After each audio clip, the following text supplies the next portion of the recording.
Good morning and welcome to Live Jai-Alai in the Magic City on YouTube's Jai-Alai Channel.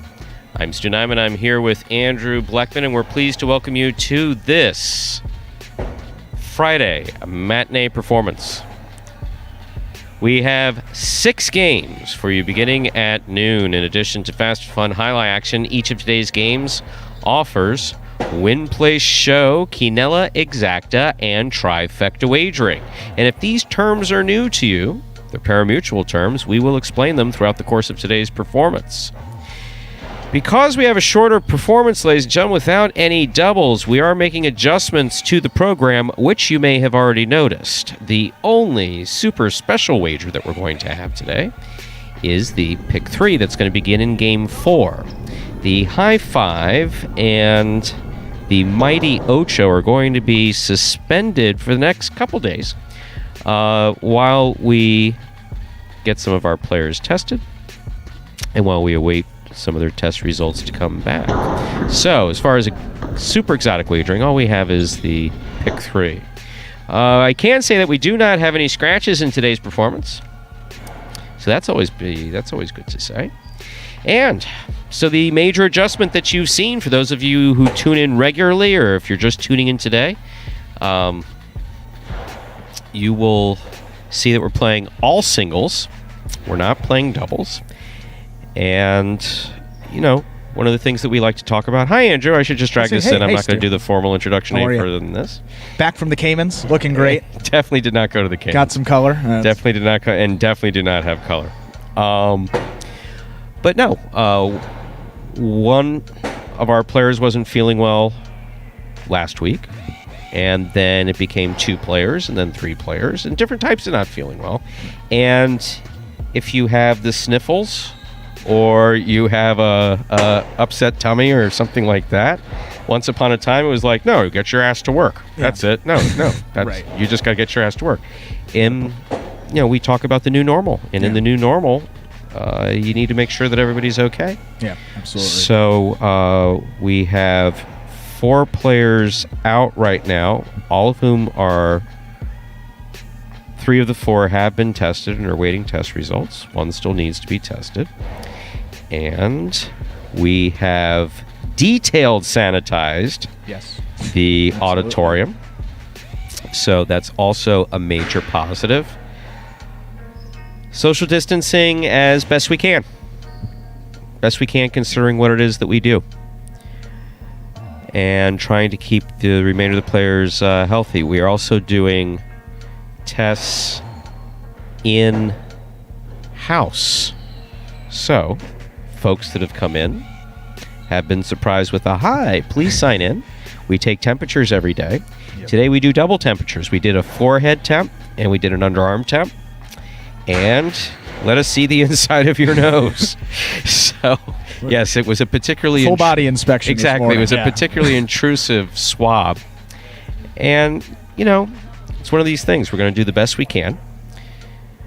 And part of that means that though we believe that the high five is the friendliest and most generous wager we can offer you. Basing it just on singles games without some of our top players in there, even too generous. we're gonna hold off on that. However, Yeah. don't forget Sunday's the end of the meet, so it's got to be forced out Sunday. So Yes. realistically, the Ocho and the high five, all that good stuff. A lot of money in those pools. exactly. Certainly the Ocho's over that carryover, and I think the high five was right around the carryover, if I'm not mistaken, right around 1,900 going into this week. So there's going to be a lot of money up at stake, and you don't even need to be the only winner for those to take home that money. When It's got to go out. And the Mighty Ocho money's got to go out too. So that's all going to be on Sunday. We are going at the end of this performance, not right, for those of you who check right away, not right at the end of this performance, but sometime before the beginning of the next performance this afternoon, because we will be back at 4 o'clock. We will be posting Saturday and...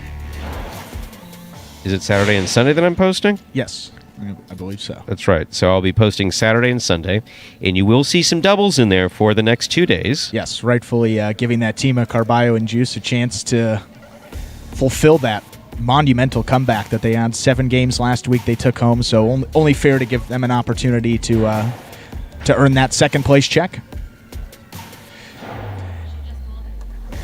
And now we got a couple minutes to game number 1. Let's get into the highlight portion of this program. I know all you're interested in that. And before we get into it, we got that Spectacular 7 video that will explain how the game's going to go today in the scoring format. Take a look.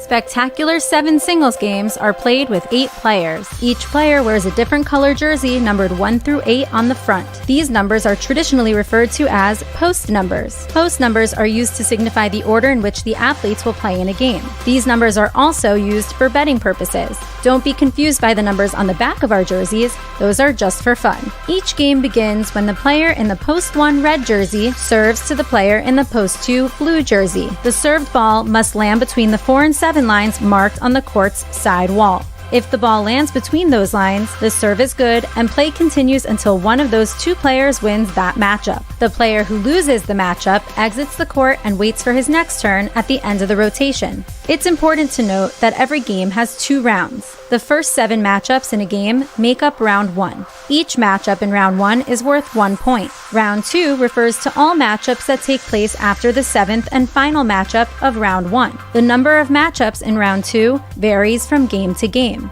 And in round 2, each matchup is worth 2 points. The first player to earn 7 points wins the game. Okay, and a couple more notes for today. One of those fantasy highlight for those of you that are playing along with that. We're going to give you a chance to change those teams. We got a couple minutes to game number 1. We're going to go Friday. And then, as Stu mentioned, those doubles games will be played that are on schedule for tomorrow and Sunday. We got the final week of that first doubles tournament. Got 1 game between Tennessee and Bueno. They have a 1-game lead over that team of Carballo and Juice. So the doubles will be playing these next 2 days. We got all singles today, so That's your opportunity for all those singles players to rack up some points. And like you said, if you took someone that is not in the program, and just to run through those guys, if you took Douglas, you took Ikeda, you took Anderluck, or Diaz, and I don't think Diaz was even an option out there this week. We're going to give you a chance to change those, so maybe a minute or so into game number 1. Do that as quickly as you can for that fantasy contest. And again, this is a pretty big prize this week, the final week of this first doubles tournament. The winner for fantasy week number 10 will get that Magic City Jai-Alai hat signed by the winning doubles team. And right now, that winning doubles team is the team of Douglas and Lamonti. They have 29 wins. We have 6 doubles games remaining in this first tournament. We got 3 tomorrow, and then we have 3 on Sunday. So that team of Douglas and Lamonti has already clinched first place, and rightfully so. They played tremendously well in this first doubles tournament. 29 wins. That is 9 ahead of second place right now with only 6 games remaining. Obviously, the math there proves that they have clinched, and congratulations for them. Douglas carrying on 3 for 3 in his doubles tournaments to begin his young career in Jai-Alai. Absolutely spectacular for him. And just a note for that doubles tournament, the next one coming up, that team of Douglas and Lamonti, the only team that we'll be giving you right now, that team will have the opportunity to defend their doubles title, Douglas and Lamonti. So that is one doubles team to look forward to in that next doubles tournament, which will be starting next week.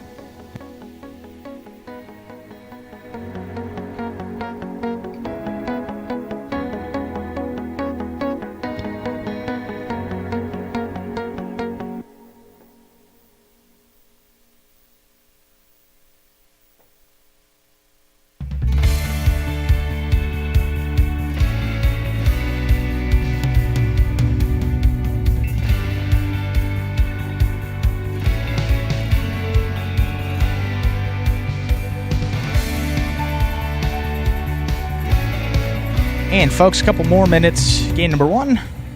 We're just waiting for a second. Update you on the singles standings. The top 2 guys in the standings, Douglas and Ikeda, are out. All opportunities for Tennessee, who's in third place, to maybe even catch Ikeda there. He's got 24. You got Bueno, 17 wins. You got Velelo, 17 wins, and Carballo, 17 wins. So we'll see how that shakes out. 2 6-game performances, all singles today. Stu, we'll send it over to you for game number 1. Thank you, Andrew. We're ready to begin game number 1, a spectacular 7.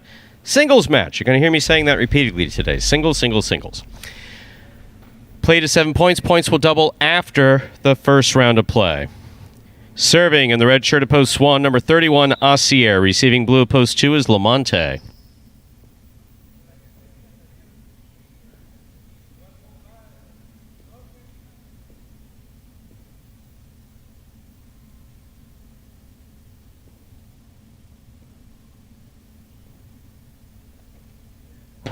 There's the serve. We begin game 1. Asier with a long rebote save. That's nice. Here's Lamonti. Ball tipped. Point 2.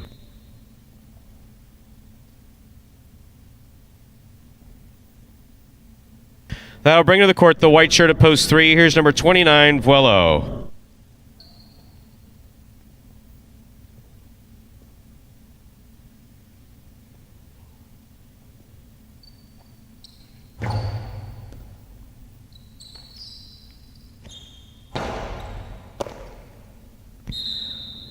Point 3.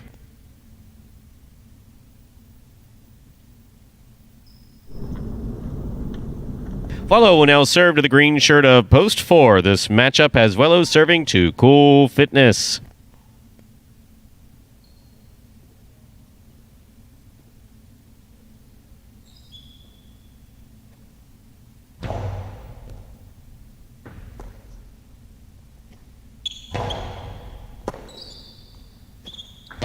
Vuelo with a powerful backhand. Rebote forehand save by Cool Fitness. That was nice.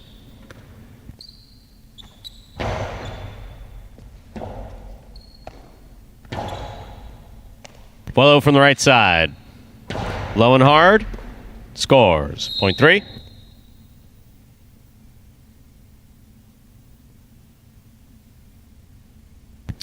Vuelo has 2 points. Now receiving the black shirt of post 5. Here's CRB.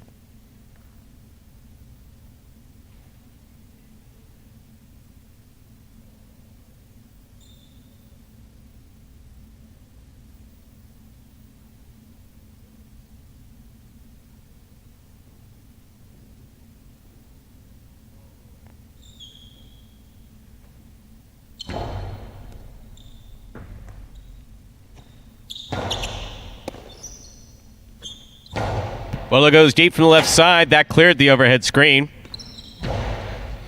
CRB got there. Just didn't control the right side. That went out of play. Point 3.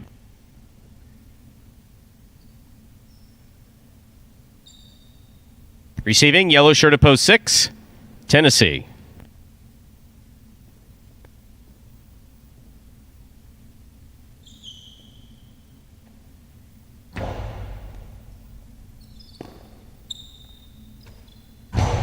Big right side from Tennessee hit the overhead screen. That's out of play. Point 3. Here's post 7 in the pink shirt, Juice.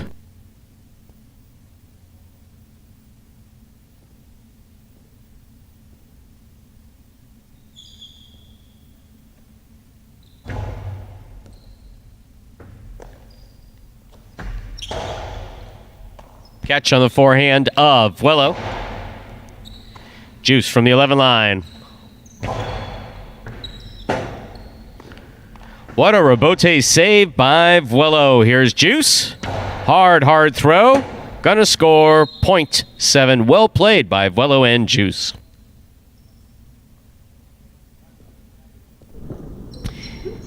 Here now to complete the first round and receive. Wearing the purple shirt at post 8, we have Legend.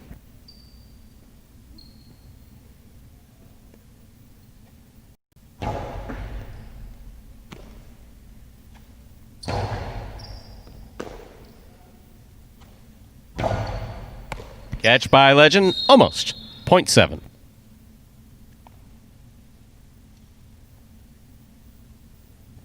Here's post 1, Acier.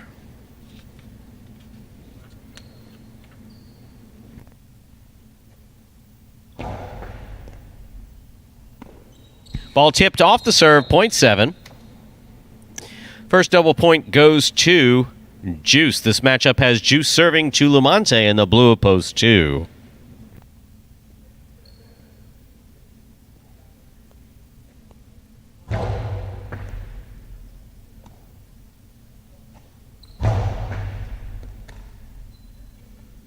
Strong forehand throw by Juice. What a catch by Lamonte. Lamonte goes deep. Juice makes a very nice rebote that's going to score. That is well thrown by Juice, point 7.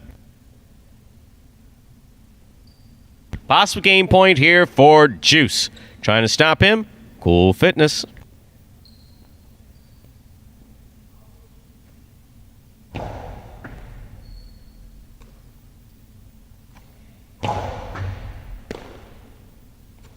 Powerful backhand by Juice. Rebote left side by Cool Fitness.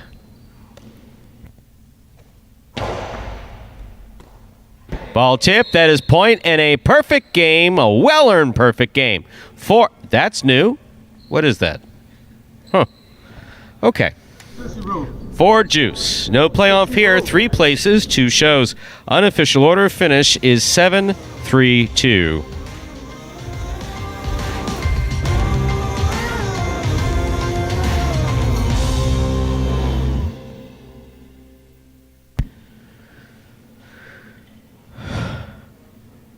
Results for our first game are official. Coming in first, post 7, Juice. Taking second, post 3, Vuelo. Coming in third, post 2, Lamonte.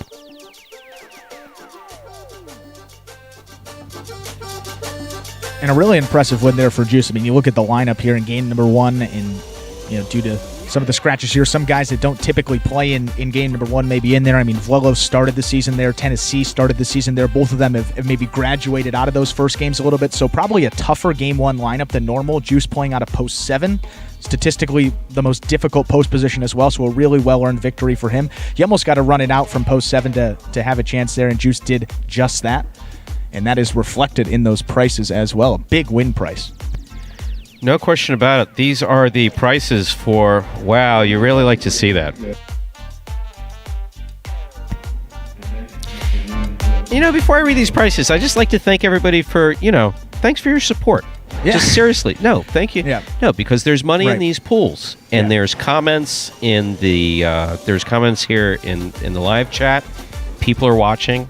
you seem to understand that this is the world that we're living in. We obviously want to produce a consistent product for you, and we're going to do the best we can. So let's take a look. This $2 quinella price, 3.7. That's 3.7 or 7.3. That's $96. The trifecta, 732, 585.60.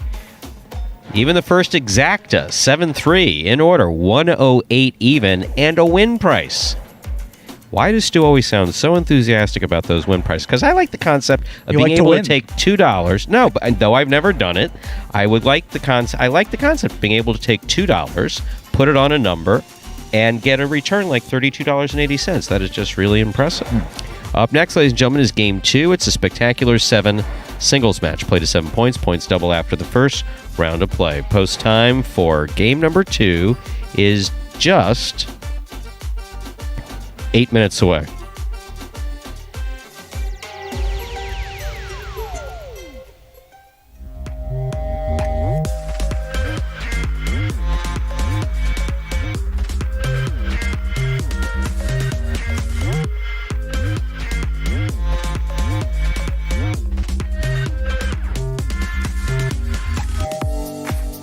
We are back with this week's edition of the Magic City Jai-Alai Robote Recap. Let's get to it. Douglas was hot coming out of the gates in Week 8, snagging 3 wins on Thursday alone. However, the Wonder Boy went on an uncharacteristic cooler, collecting just 1 more victory throughout his remaining games. Number 13 still maintains his lead atop the championship singles standings at an impressive mark of 34 victories. He is now 4 games ahead of Ikeda, who also struggled to close out the playing week. Perhaps the coffee supply was low, but the barista didn't show off that infectious energy and electric style of play that we've become accustomed to at the Magic City Fronton this season. Ikeda ultimately tallied just 2 victories, his lowest output across 1 week in 2020. At 30 wins, Ikeda remains within an arm's reach of Douglas, but he can't afford any more down weeks if he has any hope of making a push to the top spot. In 3rd place is Magic City Sweetheart number 37, Tennessee. The nicest guy in the roster also didn't deliver the same inspired play that he captivated fans with in the previous week. He added just 1 win to his new total of 24. The top 3 in our championship singles standings didn't put up their typical stat lines due in large part to the dominating performances throughout the week by the Golden Cesta frontrunners Ron and Carballo. Both players set the pace all week in singles action, trading blow for blow in one of the hardest fought battles for the Golden Cesta we've seen all season. Once again, it came down to the final game of Week 8, with Carballo needing a win to match Ron's win total on the week. Although Carballo pulled out all the stops, seemingly doing it all with his combination of solid catching, elite athleticism, and flair, it just wasn't meant to be, as Kubala's victory sealed the deal for number 12, Ron. We've been saying this guy has the potential to rival Douglas, and he finally showcased those skills, putting it all together in Week 8 to the tune of 5 singles victories and an overall 66% in the money clip. It's no coincidence that in his first week looking completely healthy, Ron captured the Golden Cesta. Don't sleep on number 12, or his hair for that matter, as he could easily propel up the singles leaderboard in a hurry. We are now entering the final week of the first doubles tournament at Magic City Jai-Alai. Douglas and Lamonte added 3 victories in Week 8, giving them a 9-game lead for first place at 29 wins. Bueno and Tennessee needed a big week to put themselves in contention in Week 9, but they went in the complete opposite direction. They collected a pedestrian 1 win and now stand at a total of 20 for the tournament. More notably though, they lost a 7-game lead for second place by a massive 6 wins. The scorching hot duo of Carballo and Juice can pat themselves on the back for that one. This doubles team played their hearts out in Week 8, winning 7 games to go along with an in-the-money percentage of 78. Carballo and Juice now have 19 wins, just 1 win away from second place. Will Bueno and Tennessee be able to stop the bleeding in time, or will the freight train that is the team of Carballo and Juice continue to plow through the competition in Week 9? Make sure to tune in throughout the week to find out who wins and who ultimately captures second place and that $5,000 bonus in the closing week of this first doubles tournament. Shout out to this week's fantasy winner, Choker Clown. Watch our weekly fantasy review on YouTube or our Instagram page at Jai-Alai Channel for more details on Choker Clown's winning Week 8 lineup. Every week is a new chance to earn points and potentially win, so even if you miss a week, you can always come back. You can also join at any time, so feel free to start drafting today. Visit fantasyhighlight.com to join the league, draft your own fantasy team, and get in on all the action. This week's Robote play goes to number 10, Juice. Juice nearly missed his first game of the week after a flat tire delayed his arrival to the Fronton. He made it just minutes before he had to get on the court with no time to warm up or even practice. As fate would have it, number 10 not only went on to win that game, but also captured the play of the week in the process with this falling 2-wall Robote save. It's safe to say that he was pretty juiced up after this one. Take a look for yourself in this Robote play of the week.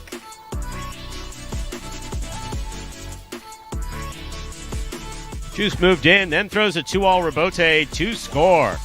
Nicely thrown, point 3.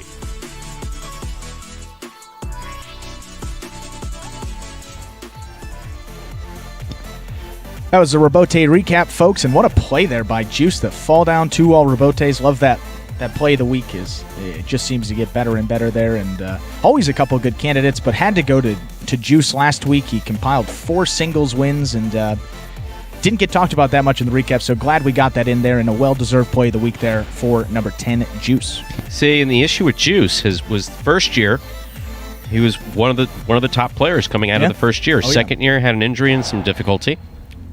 So the fact that he's come back around has been really, really good to see. And yeah, definitely good to see. As you can see, I'm a little distracted. There's a lot going on. There's tons going on. See, it's funny because you can either, like when you're doing this, you could either like try to talk around it, pretend you're not distracted, and have people sit home and go, he really sounds distracted. Or you could just say, yeah, I am distracted. We got players moving in different directions. We have different things to bring up, an entirely new format. It is not COVID eating my brain away. And something we haven't even gotten into. We have a third member of the booth today. Yes, we do. Scott, welcome back. Welcome here. Guys, it's nice to be with you in these somewhat challenging times, but it's great to be here in a little bit of a rambunctious mood today, guys, so hopefully you and the audience will bear with me a little bit. But Stu, as you said before, these pools are terrific. And, again, it's hopefully our fans, or certainly our fans, are sticking with us.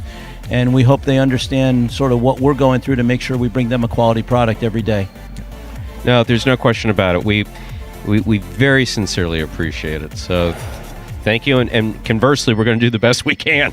We're going to do the best we can while being as safe as we can for everybody here. Yep. I mean, that's absolutely what we're going to do. Yeah, absolutely. I mean, we're waiting for one of our players to change and come on out here and get a minute or two practice before we start game 2. And before the people in the chat start saying, no, it's not an automatic fine that there's a few moving pieces back here. It's like, oh, Stu, you shouldn't fine him. You should. Oh, you shouldn't fine him.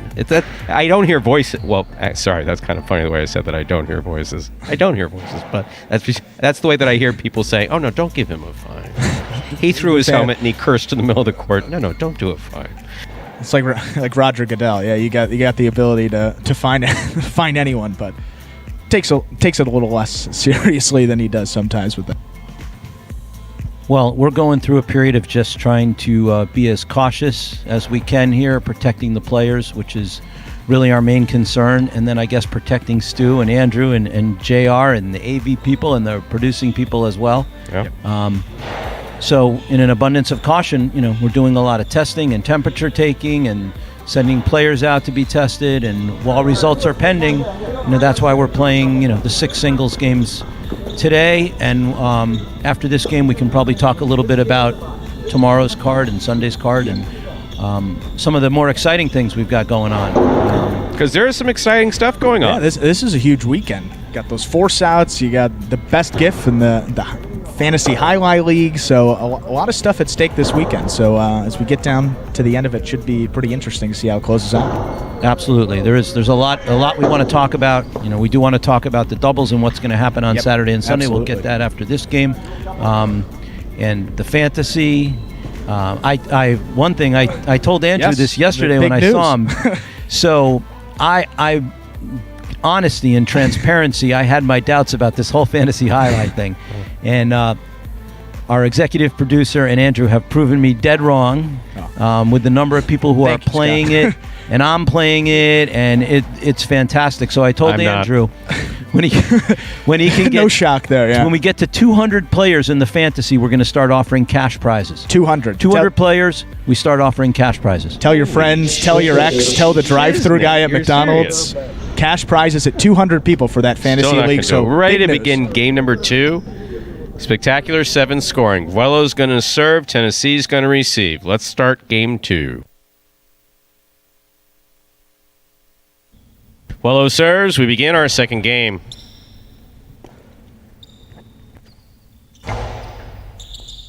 Vuelo from the forehand.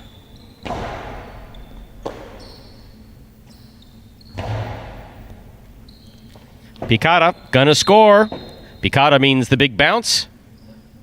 Point 2. Tennessee now serves in this matchup to the white shirt at post 3, Legend.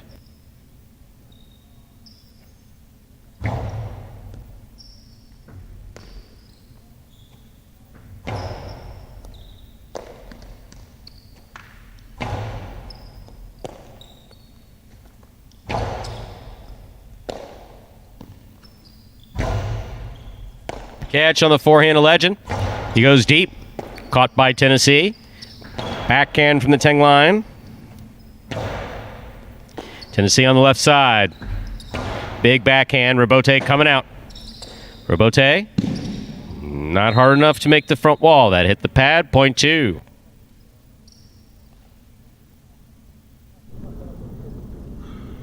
Green shirt at post 4 receives. Here's CRB.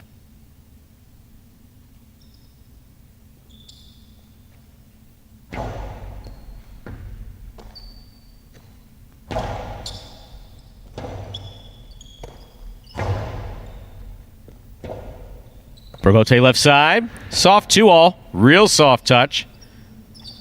Tennessee got there. Throws it hard. Rabote coming all the way out to the 4 line. 2-all Rabote. That's bold. Landed in and it was touched. Thanks for letting me know. Thanks, T. Point 4. CRB now serves to Assier wearing the black shirt at post 5.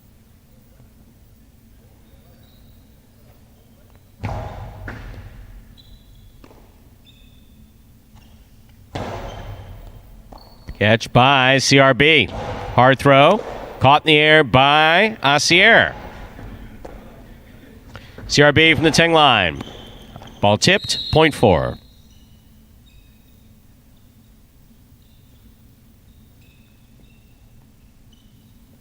Now receiving the yellow shirt at post 6, we have Cool Fitness.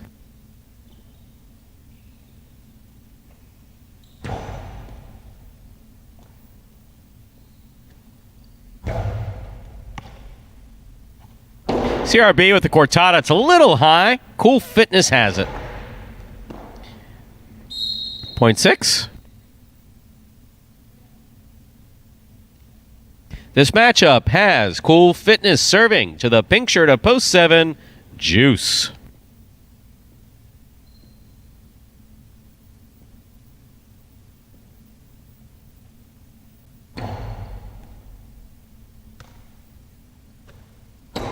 Cortada off the serve. That's a great catch by Cool Fitness. He goes deep.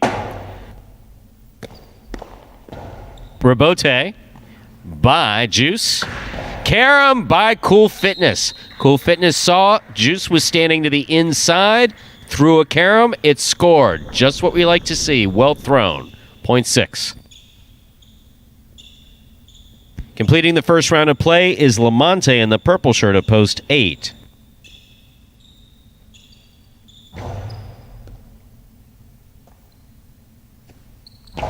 Big backhand by Lamonte.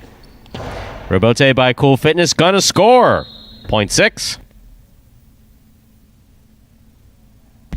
6 with 3 points as we complete the first round of play. All matchups are now worth 2 points through the end of the game. First to return in the second round is post 1, Vuelo.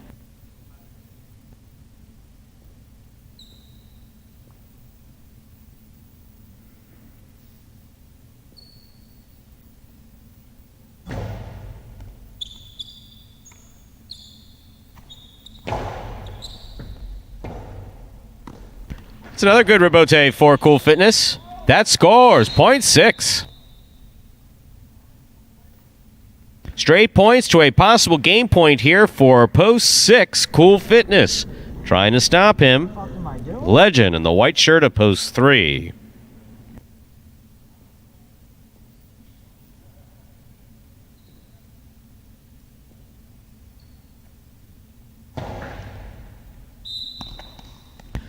Underserve. The dreaded underserve. .6. .3 rather. Play continues. Legend will serve to post 2. In this matchup, we have Legend serving to Tennessee.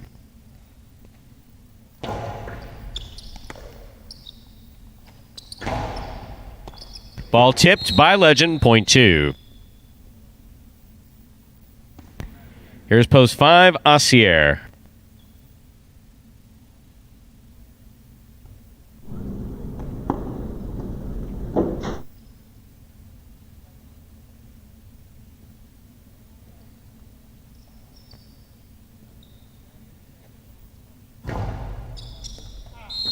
Over serve. Ball's got to land between the 4 and 7 line. That passed the 7. This point goes to the 5. 5 serves. Post 4. Returning is CRB.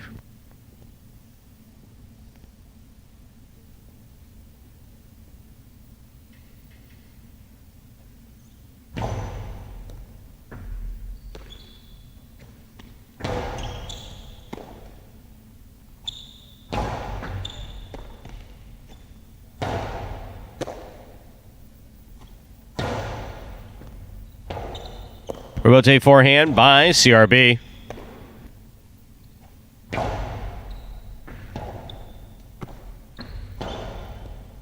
Catch by Assier. There's a hard throw.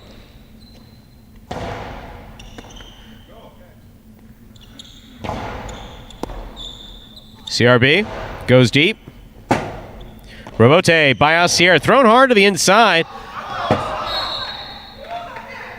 I don't know what the hell that was. That would have been interesting. I don't even know what to say that he did there. Did a little spin move around Assier. I've never seen that. I've never seen that before. Yeah. It didn't work, but I mean, it was interesting Looked looking. like Saquon Barkley. .5. Jeez. Here's post 7, Juice.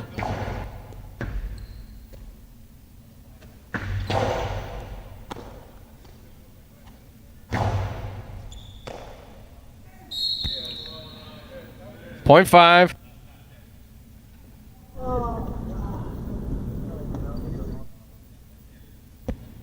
Possible game point here for Assier. Trying to stop him, Lamonte.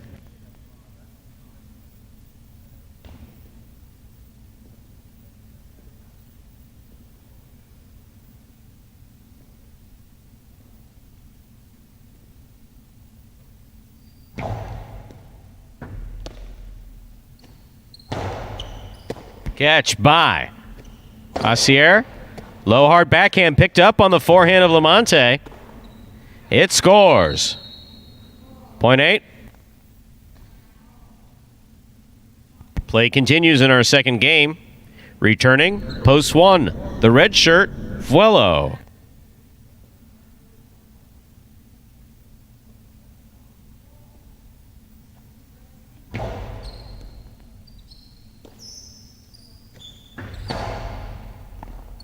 Ball tipped, .1. Returning with possible game point is the yellow shirt of post 6, Cool Fitness.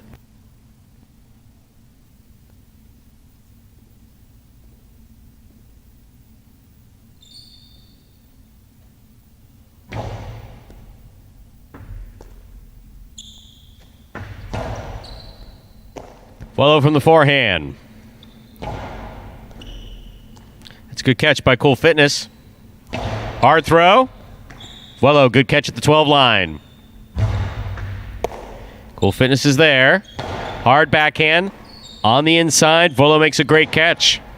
Cool Fitness tipped it, .1. Play's going to continue.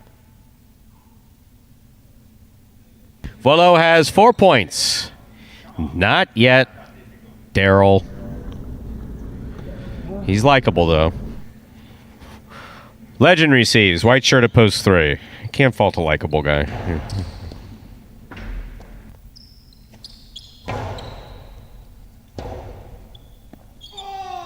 Robote missed, point 3.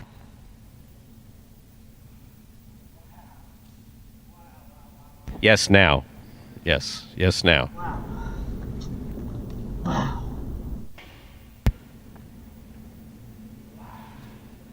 Tennessee receives. Blue at post 2.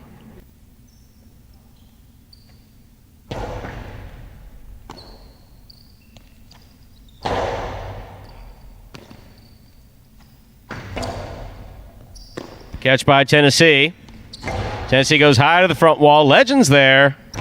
Big backhand. Robote coming to the outside. That was an interesting Robote save from the forehand. Good throw by Legend. Holy sh... Oh, my. Are you okay? Is the court okay? Zdeno Chara just came in and checked him into the boards. Good. Goodness. Point 3.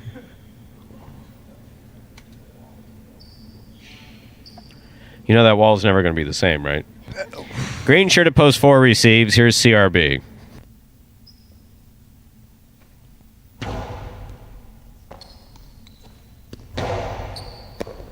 Ball tipped away by Legend, point 4.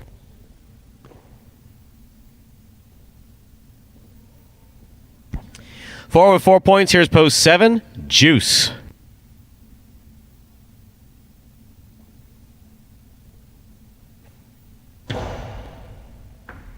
Good catch by Juice.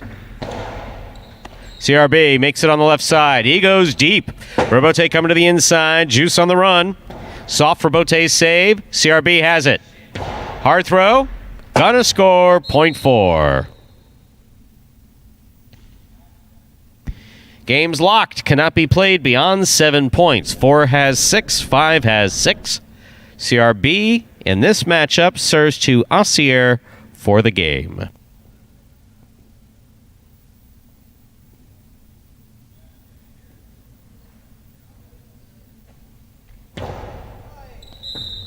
Underserved with possible game point. Oy. Okay. Point and game to the black shirt of post 5. 3 serves to 4. This is a playoff for second and third place.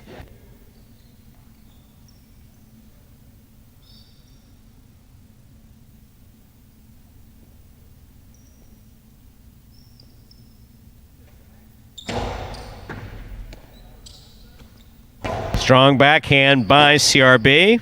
There's the forehand. Robote hooked. 4 places, 3 shows. Unofficial order finish 5, 4, 3. The results will be posted in a what a wonky effort. What a game. I mean, we had the spinny thing. We saw Assier. Excuse me, executive producer Lindsay. What is it? What's it called in lacrosse? A rolling dodge. It's called. We're getting word of rolling dodge. Rolling dodge?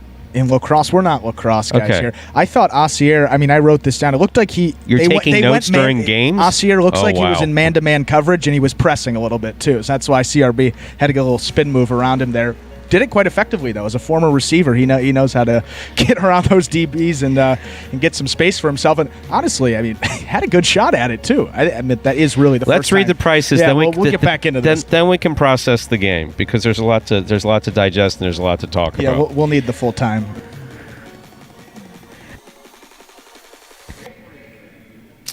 Results are official. Coming in first, post 5. Assier taking second, post 4. CRB coming in third, post 3. Legend 5-4-3 is official. Got some really nice prices up on this board. $2 Quinella 4-5. That's 4-5 or 5-4 first and second any order. 53.60. Trifecta 5-4-3. 925.80. And that exacta. Usually I only talk about exact when it's over 100, but that's nicely over 100. So that's first and second in order, 144 even. Up next, our third game. 7 points. It's played to 7 points, rather. Points double after the first round play. There are no scratches post time. is 8 minutes away. Well, some ragged play, but some high prices. So, from a bettor's perspective, some nice payoffs there. No question about it. I mean, overall, very nice. And before we talk a little bit more about what we saw there in game number 2, we got this video for you that's going to explain winning and losing and highlight how to win and lose those matchups. Here it is for you. The main rule of highlight is simple. Players must catch and return the ball in one fluid motion. Sounds easy enough, right? So how do you win? You can win a matchup simply if your opponent overserves, underserves, or serves the ball out of bounds. On the flip side, your opponent wins the matchup if the serve is so good that you fail to catch and return the ball to the front wall. If your opponent fails to catch the ball before it bounces twice on the ground, or if your opponent's cesta makes contact with the ball but doesn't catch it, then, in both of those cases, you win the matchup. You can also win a matchup if the ball bounces around in your opponent's cesta during an attempted catch. This is called juggling, and it's illegal in highlight. Another way to win a matchup is if your opponent throws the ball and it lands out of bounds on its return from the wall. The overall game strategy for a highlight player is to make it difficult for an opponent to reach the ball in time or to execute a rebuttal play.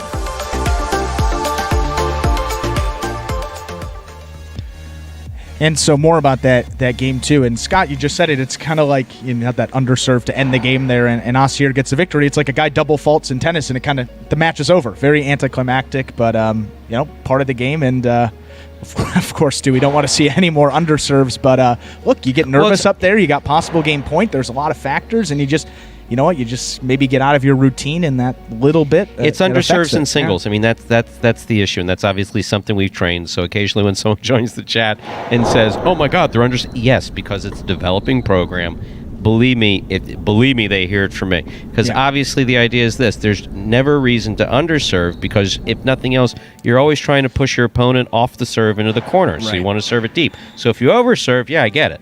But to underserve, no. Broken cesta or chest pains or something like that. Only two reasons to underserve. That's like not getting the ball to the hole in golf. You got no chance if you don't even get it to the hole. And sometimes even if you put a little too much pace on it, and with these side walls here, you never know what might happen. Could get a dead bounce. So what they say, never up, never in, right? Yep, in golf. Absolutely. So many parallels here, Andrew. You're good at drawing the parallels. So Scott, we have stuff going on. We have so much stuff going on, Stu. I don't even know where to start. Let's talk about the good, the bad, the ugly. I guess all of it. We just saw the ugly. We saw the ugly. We saw the ugly. You're right. So tomorrow, when people see the card, which will be out in between the two matinees for both Saturday and Sunday, they will see a full 9 games on the card with 3 doubles matches in each game that they're accustomed to seeing, but they will only see 7 posts in the 3 doubles games. We are short some players, waiting for them to get results of tests, but we have a really great battle going on for second place in the doubles. That second place, and we'll update that. Tennessee and Bueno have 20 wins, and Carballo and Juice, after a big week, played themselves to within 1 game of that team of Tennessee and Bueno. So 1 game. Yep. So we had a decision to make as management, obviously dealing with the fact that we have some players waiting for tests, and we couldn't field really a full 8 posts of doubles, but the battle going on for second, and it's a $5,000 battle, and honestly we didn't feel it was fair to Tennessee and Bueno or Carballo and Juice. And obviously people would say, well, Tennessee and Bueno, they're 1 game ahead, what do they care? But real athletes want to win. They don't want to default into a victory. So there's 6 opportunities between Saturday and Sunday, 7 post positions, Carballo and Juice, Tennessee and Bueno. Not like they're going head-to-head, but each point they play against each other will become very important on Saturday and Sunday. Right, you're saying, Tennessee and Bueno had an opportunity. They were 6 games ahead of Carballo and Juice. They could have clinched it going into this week. So, Carballo and Juice have earned every opportunity to play, and it'd be more unfair to that team that's really put in the effort, really tried to get back into this, and they did just that on the court. 7 wins last week to play themselves back into that $5,000 bonus. So absolutely, I think they deserve the opportunity, and you'll get to see that tomorrow and Sunday to close it out. Yeah, I think it's going to make for some very, very exciting doubles games. There's 5 other teams that'll be on the floor playing against them, but these 2 teams and those 4 players, they know it's $5,000, and there's no third place money. Right. So it's all or nothing. Yeah. And if we do get a tie, if they are tied after the last game, I guess it would be the 7th game. After the conclusion of our program on Sunday, Stu's going to put them out there for a partido, winner take all, to decide who gets the $5,000. You heard it here first. And also, I heard it here first. And fittingly, so I guess I'm going to. Okay, yeah, we'll do it. And fittingly dubbed Game 7. It is the last game. So there's another sports one there for you. As you see that clock at 0 minutes. Are we getting Game 3, Stu? Yes. Let's get into it. Let's start Game 3. Let me blow the whistle first.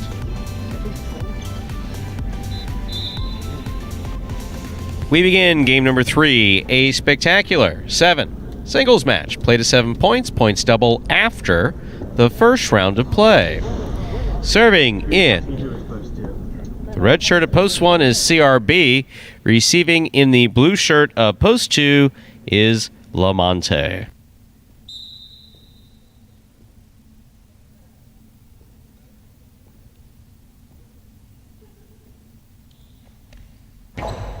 Here's the serve. Game 3 begins.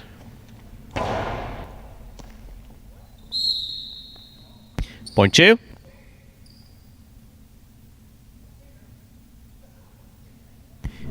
Lamonte is first up on the board in our third game. That'll bring to the court the white shirt of post 3. Here's Legend.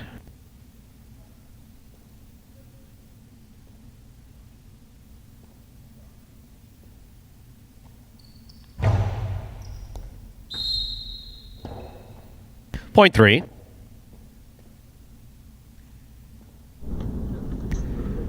Green shirt of post 4 receives. Here's Juice.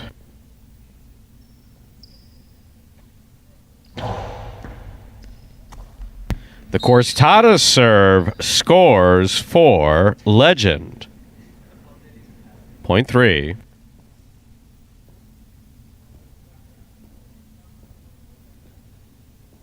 Black shirt of post 5 receives. This matchup has Legend serving to Cool Fitness.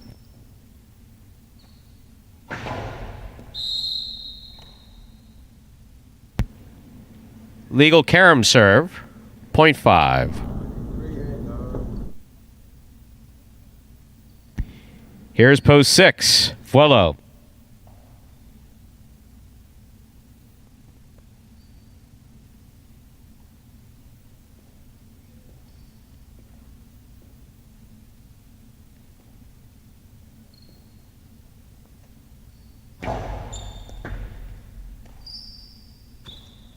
Powerful backhand. What a catch by Cool Fitness. Here's Fuelo at the 11 line. Ball tipped. Point 6.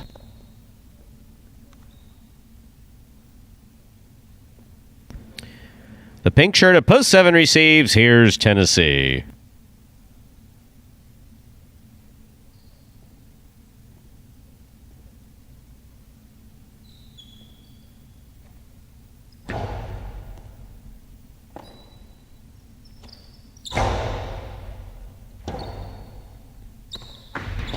Forehand rebote by Fuelo. Clip the side wall.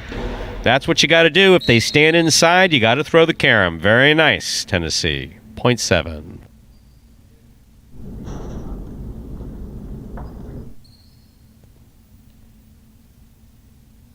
Asier receives. Purple shirt at post 8.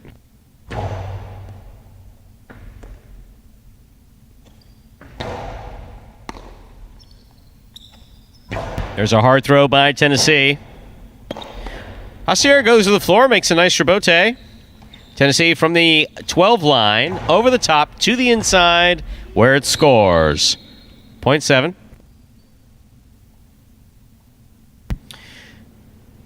That completes the first round of play. All matchups are now worth 2 points through the end of the game. First to return in the second round is CRB.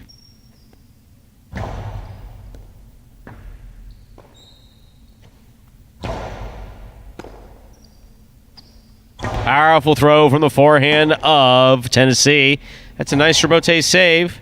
by CRB. Tennessee stays with it.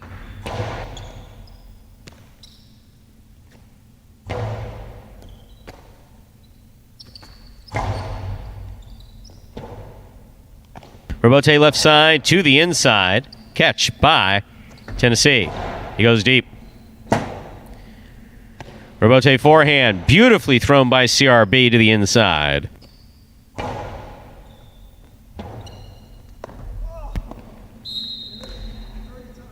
Point 7.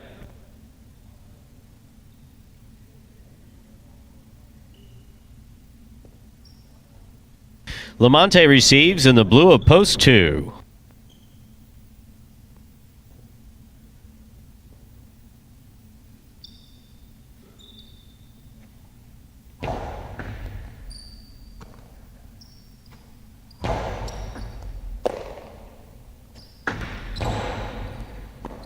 Ball tipped, midcourt, point 7.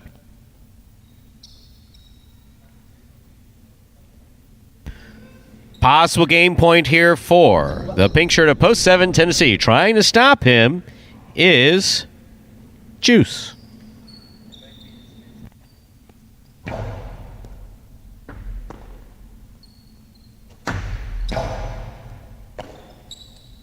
Tennessee, long carom did not open up, but it does score.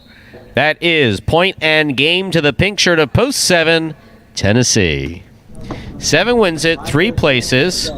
5, 6, and 2 will play off for third place. 5 first serves to 6.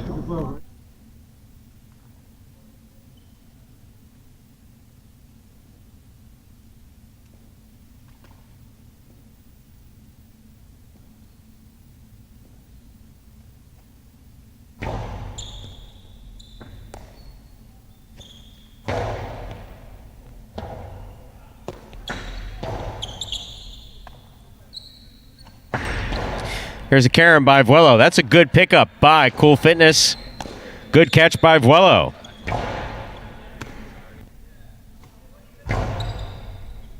Vuelo with a hop makes the catch. Here's Cool Fitness. Catch by Vuelo. Good effort by Cool Fitness. Try to make that rebote. Point 6.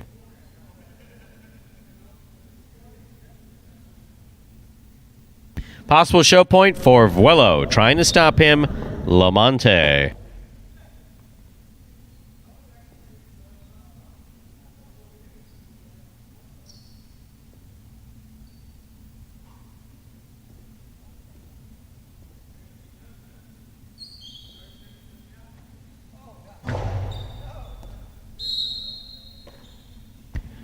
Point 2. We'll turn around now. 2 serves 6. This is show point.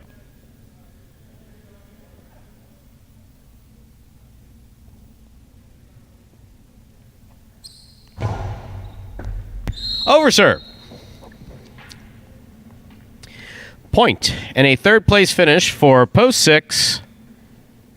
Vuelo. Unofficial order finish 7, 3, 6.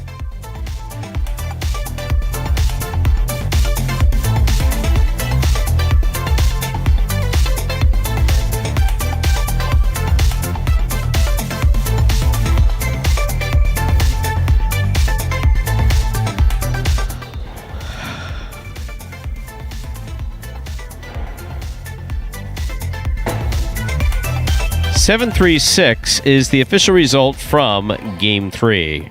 Coming in first, post 7, Tennessee. Taking second, post 3, Legend. Coming in third, post 6, Vuelo.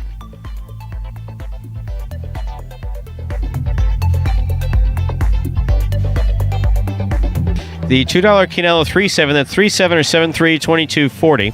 Trifecta 7-3-6, $140 even. There's a nice win price. $2 on 7 to win. Return $21.20. Up next, ladies and gentlemen, is game number 4, a Spectacular 7 singles match. I guess I don't have to say that every time. It's just kind of reflexive. A Spectacular 7, because they're all Spectacular 7 good to keep singles matches. Get everyone to know what's going on. However, something important is coming up in game 4, and that's the pick 3. your only opportunity at one of those exotic wagering options today. Exotic. Exotics are the, exactly, the trifecta. So what did you call it you called it something funny. The exotic? Special weight, I don't know. Special exotic? Maybe. No, when did I do that? Just in the beginning of the performance. Well, we'll go back and figure that out for the afternoon. No clue. I really don't. I don't remember. Special exotics. No, yeah, it's a different level. It is. So we do have the pick 3. To play today's pick 3, you correctly pick the winners of games 4, 5, and 6. Post time for game number 4 is just about 10 minutes away.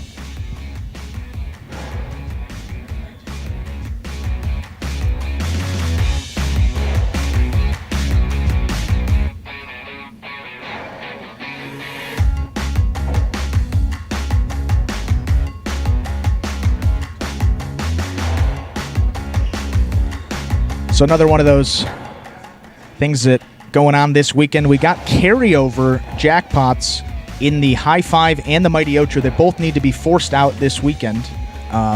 So, Scott, maybe you want to explain a little bit how that works and how maybe it's a little different from the typical High Five and Mighty Ocho. Absolutely. Thanks, Andrew. And we wanted to for sure play the 9 game cards on Saturday and Sunday, as I said, because of the 3 doubles matches.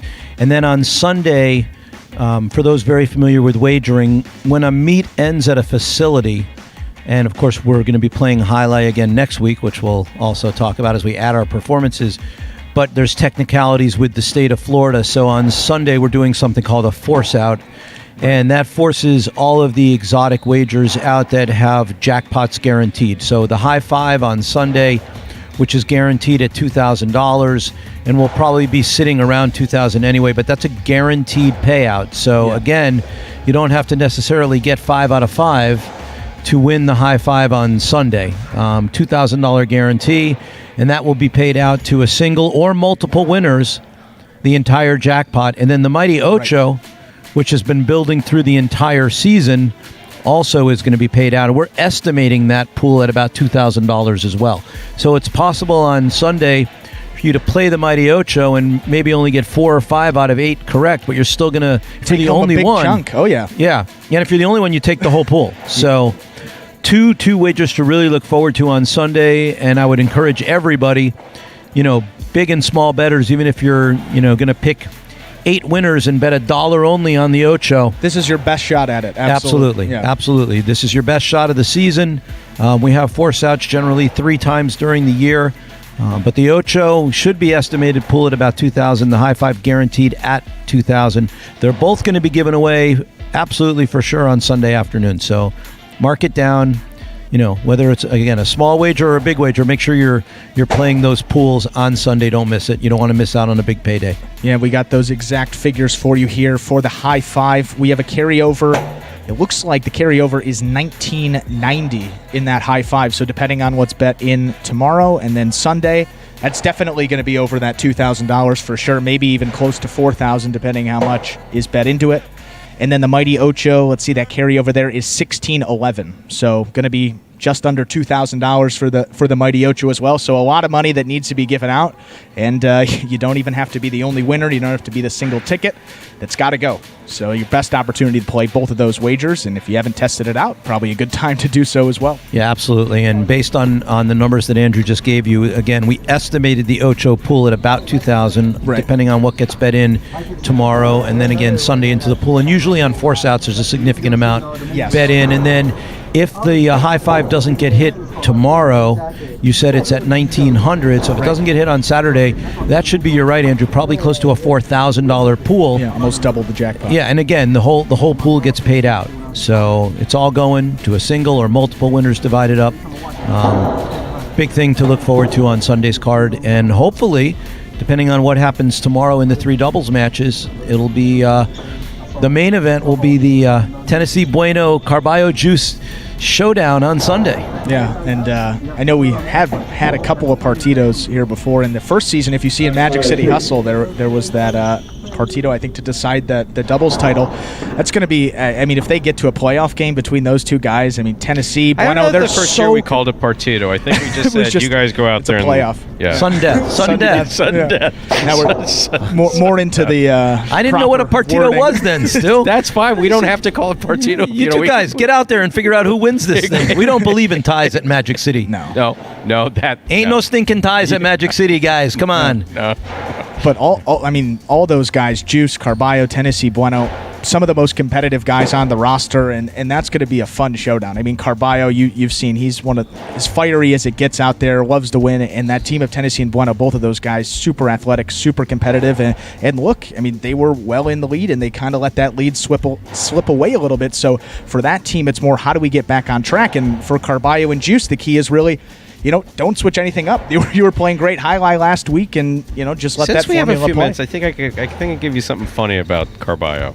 Sure. Because obviously we talk a lot about Carballo because when he's on, he's almost unbeatable. Yeah. When he's off, he makes me want to crawl through the glass because he does stuff that's just like, why are you doing that? And often I accuse him, looking for anyway. So those of you who follow highlight know that traditional highlight players have very complex names.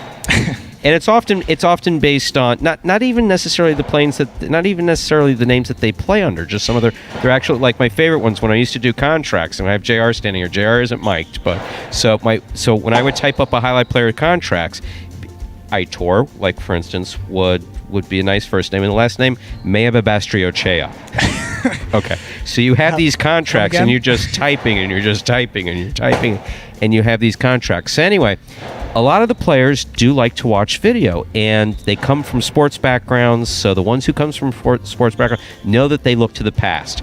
But when you look to the highlight past, first of all, highlight wasn't entirely welcoming to us when we first came around. I mean, let's be honest about that. People have warmed up. They appreciate the effort. We like that. So Carballo watched a ton of video, but he didn't think that his name sounded Spanish enough. So one day he comes back here, and JR, a man sometimes a few words, is doing a ball. You guys can't see this. It's okay. So he's repairing one of the balls, and Carballo, with his little cutesy routine, walks up and says, "I'm going to change my name next year." Like out of nowhere, it's like, where the hell did you come up with this? He says, so I'm going to change my... Okay, what are you going to change it to? Carballo Teggy. And JR just looked up, stopped rolling, looked at him, went, no.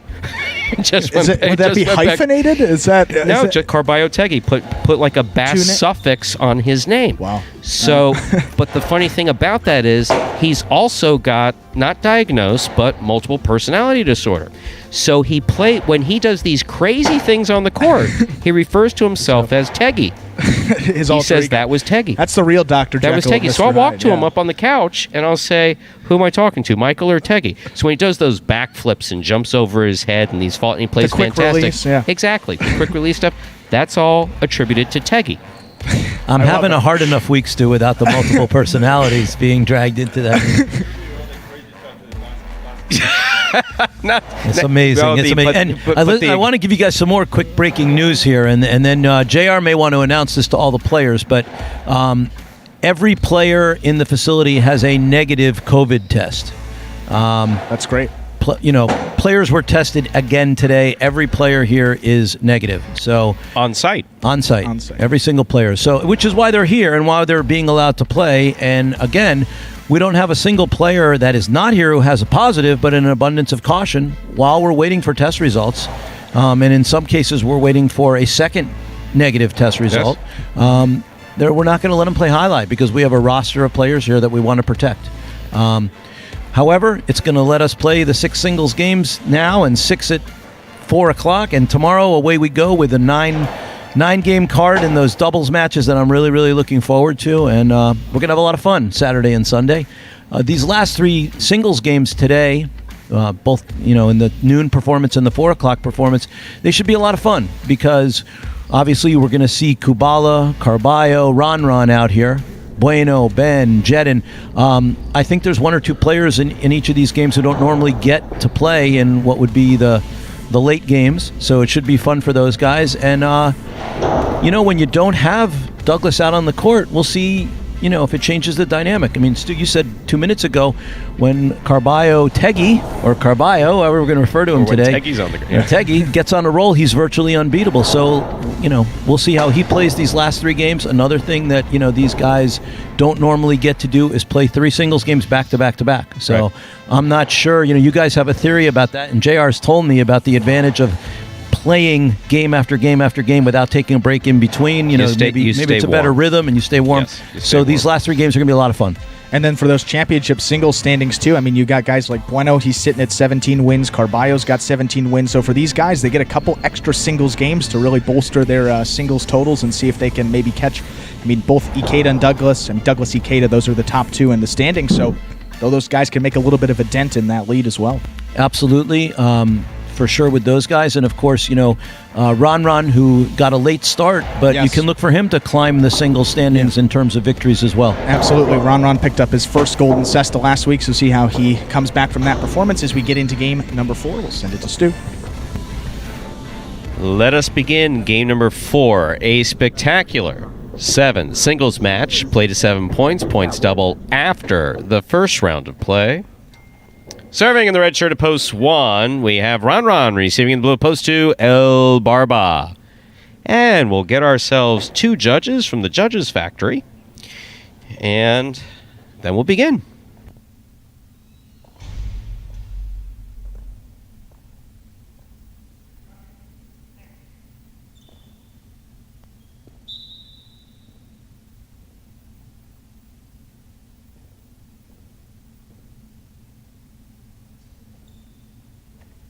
There's the serve. We begin game 4. Ron gets the rebote. El Barba on the run. Tried a Dejada. Kind of missed the Dejada. Got it too high on the front wall. Ron will just pass it back softly. Swing and a miss on the rebote. Point 1. Ron first up on the board in our 4th game. That'll bring to the court the white shirt at post 3, everybody's friend, Ben.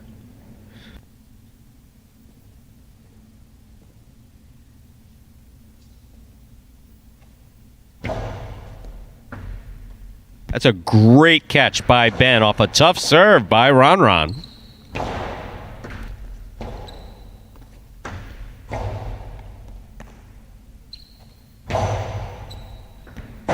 Point 1. Green shirt at post 4 receives. Here's number 22, Bueno.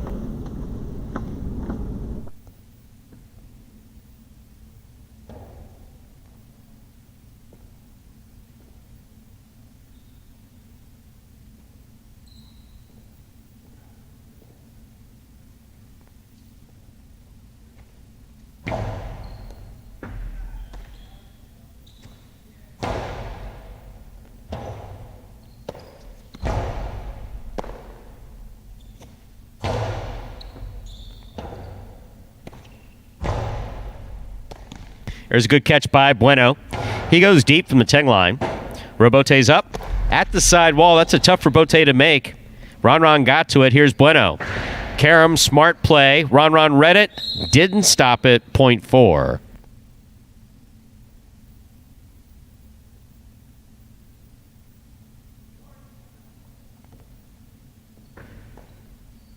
Black shirt at post 5 receives. Here's Jedden. Matchup has Bueno serving to Jedden.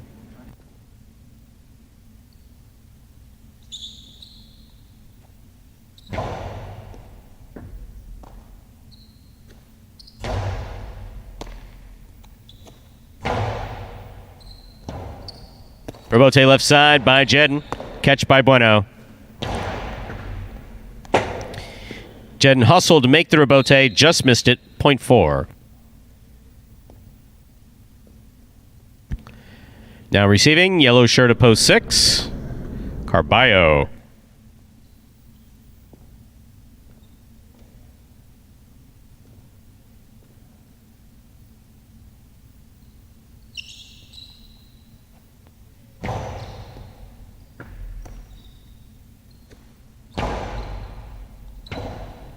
Robote left side. It's a 2-all. Beautifully thrown by Bueno. 2 score. Well executed. Point 4.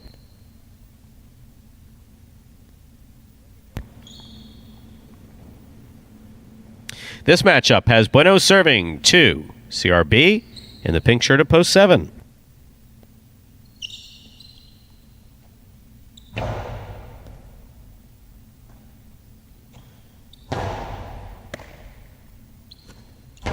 Powerful, powerful backhand by Bueno.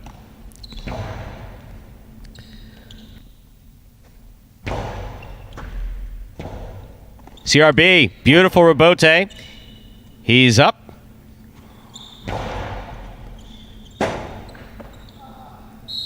Point 4. Bueno's made 4 straight points. In this matchup, he serves to the purple shirt of post 8, Kubala. This will complete the first round of play.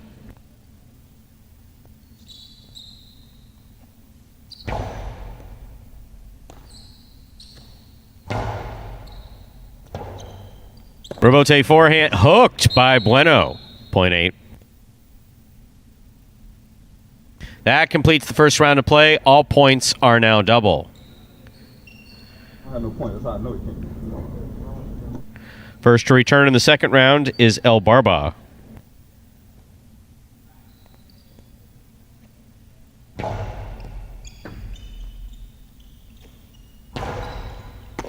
Catch by Kubala.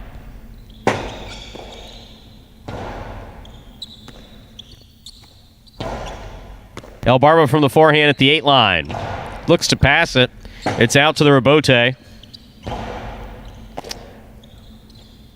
El Barba goes deep again. Rebote for Kubala.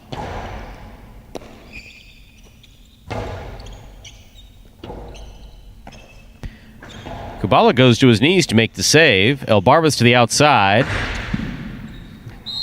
Tough shot to make. That's a difficult carom. Just missed. Point 8.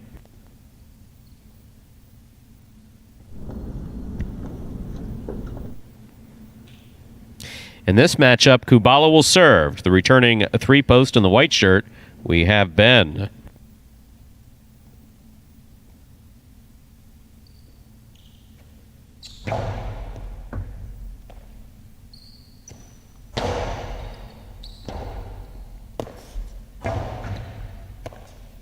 Ben from the left side, low and hard, taken in the air by Kubala. Hard rebote thrown by Ben. Kubala got assessed on it, and Ben comes back and makes a spectacular catch on the left side. Rebote by Kubala, nicely thrown. Ben's there, brings it in, back over the top on the right side. Rebote forehand by Kubala. What a catch by Ben again. Low and hard. It's going to score. That paid off for Ben. Point 3.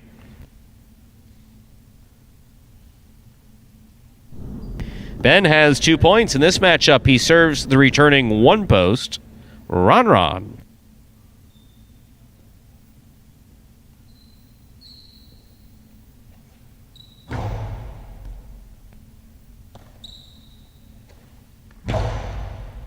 Catch by Ben. Ben faked the carom, put it inside. That was nice. That was a nice fake for Ben. Well executed. Point 3.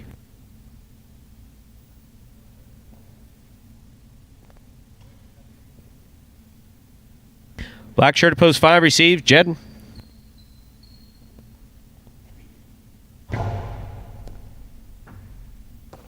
Jedden from the 12 line on the backhand. Here's Ben. Rebote left side, saved by Jedden. Here's Ben. Point 3.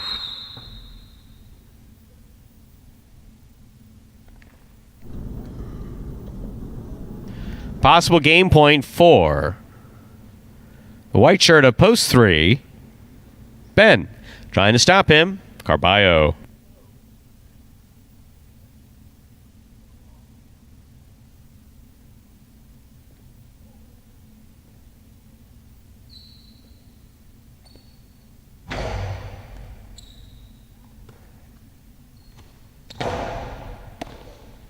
In and out of the cess the ball goes. Point 6.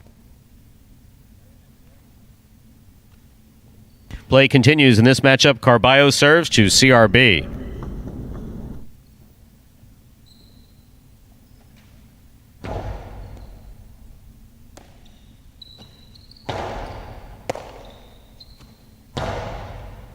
Good catch by CRB at the 10 line.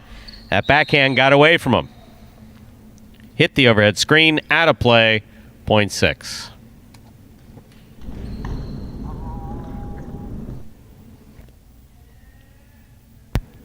Receiving, Bueno.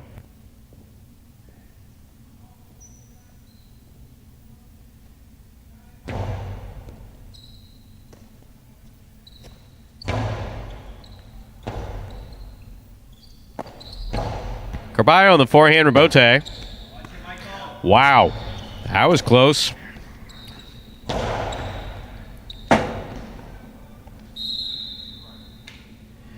Yeah, eventually that's going to be a problem. Point 6.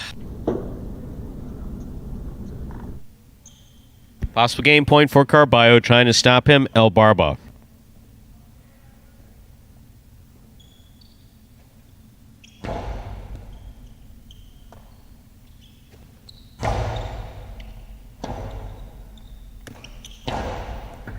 Scoop by El Barba.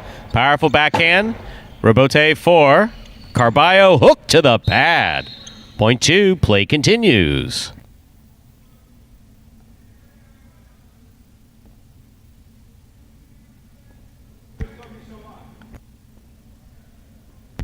Here's post 8. Kubala.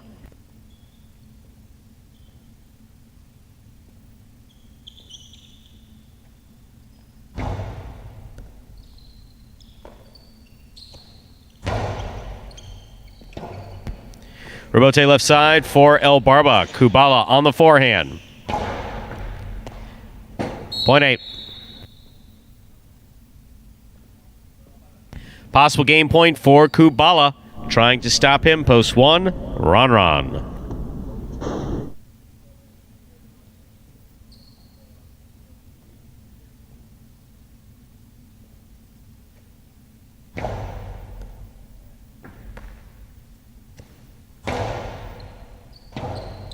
Rebote left side by Kubala. Scoop by Ron. Will score. Point 1. Play continues. 1 on the board with 4 points. In this matchup, Ron serves to post 5. Jedin.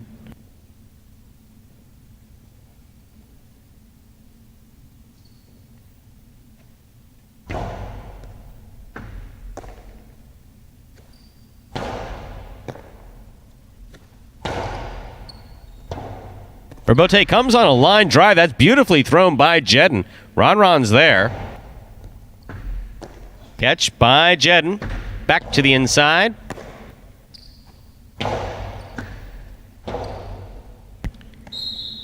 Point 1. Game's locked. 1 has 6, 3 has 6. This game cannot be played beyond 7 points. Ron serves to Ben for the game.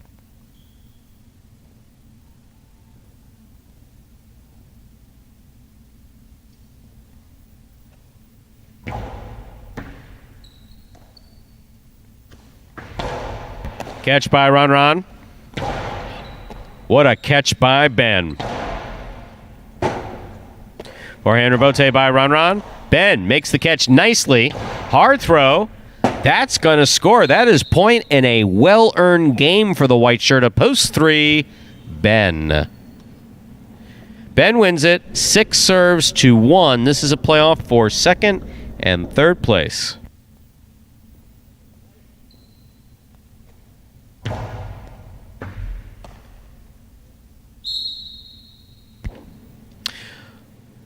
Point and place to post 6. 1 shows. Unofficial order finish 3-6-1.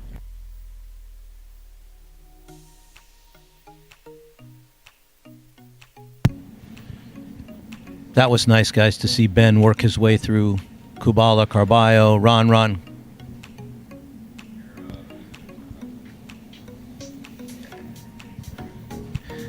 That was nice, guys, to see Ben work his way through Kubala, Carballo, and Ron. No, but I mean, that was a real workmanlike effort by Ben, and great to see. That was absolutely no question about it. And now we have to hear it from Ben. Yeah, now we got to hear it. Ben, what was that? No, don't encourage him, Andrew. Never encourage him. Results from Game 4 official coming in first, post 3. Ben, a well-earned game for Ben. Coming in second, post 6. Carballo coming in third, post 1. Ron. There are your prices. $2 quinella, that's first and second in any order, so 3-6 or 6-3, $66.60. The trifecta, 3-6-1, $518. And it's a nice win and a nice place. I don't know that I've ever said that we sometimes have nice places. So 3 to win, returning $34.40. 3 to place, $20.60 for a place bet. Very nice to see. It's nice to see, and it's sort of what we were talking about where, Ben is a late-game player, but he has a hard time when he's got to go through Anderlucky, Keita, Douglas, Kubala, Carballo, Ron. But he went through those 3 guys, lost 1 point, and got an opportunity to get back out there and win the game, and he played 2 outstanding points. No question about it, and especially against Ron. I mean, confidence has so much to do with Ben's game. It just has such a tremendous amount to do with his game. We have Game 5 up next. And we have 6 games in this performance, so we got 2 games left. Game 5, spectacular 7 singles match, played to 7 points, points double after the first round of play. Post time for Game 5, 6 minutes away.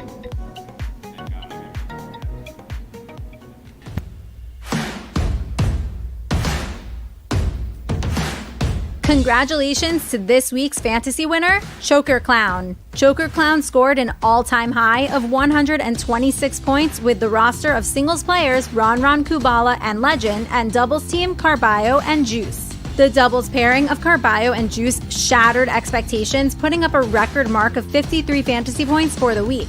Choker Clown also nailed down the Week 8 Golden Cesta winner and leading singles point scorer Ron, who scored a career high of 45 fantasy points. Call it skill or dumb luck, either way, we're very impressed with Choker Clown's Week 8 draft of 2 middle value $6 selections that both ended up being the top scorers in singles and doubles. That duo did contribute a large majority of the points, but it took a full team effort to squeeze out this 1-point victory for Choker Clown. Kubala, a $5 value, contributed 12 points, clinching the last 5 points with a nail-biting win in the final game of the week. Legend rounded out the roster at a $4 value. He contributed a solid 16 points of his own with an impressive bounce-back performance in Week 8. With this win, Choker Clown is now also eligible to win the top secret grand prize at the end of the season.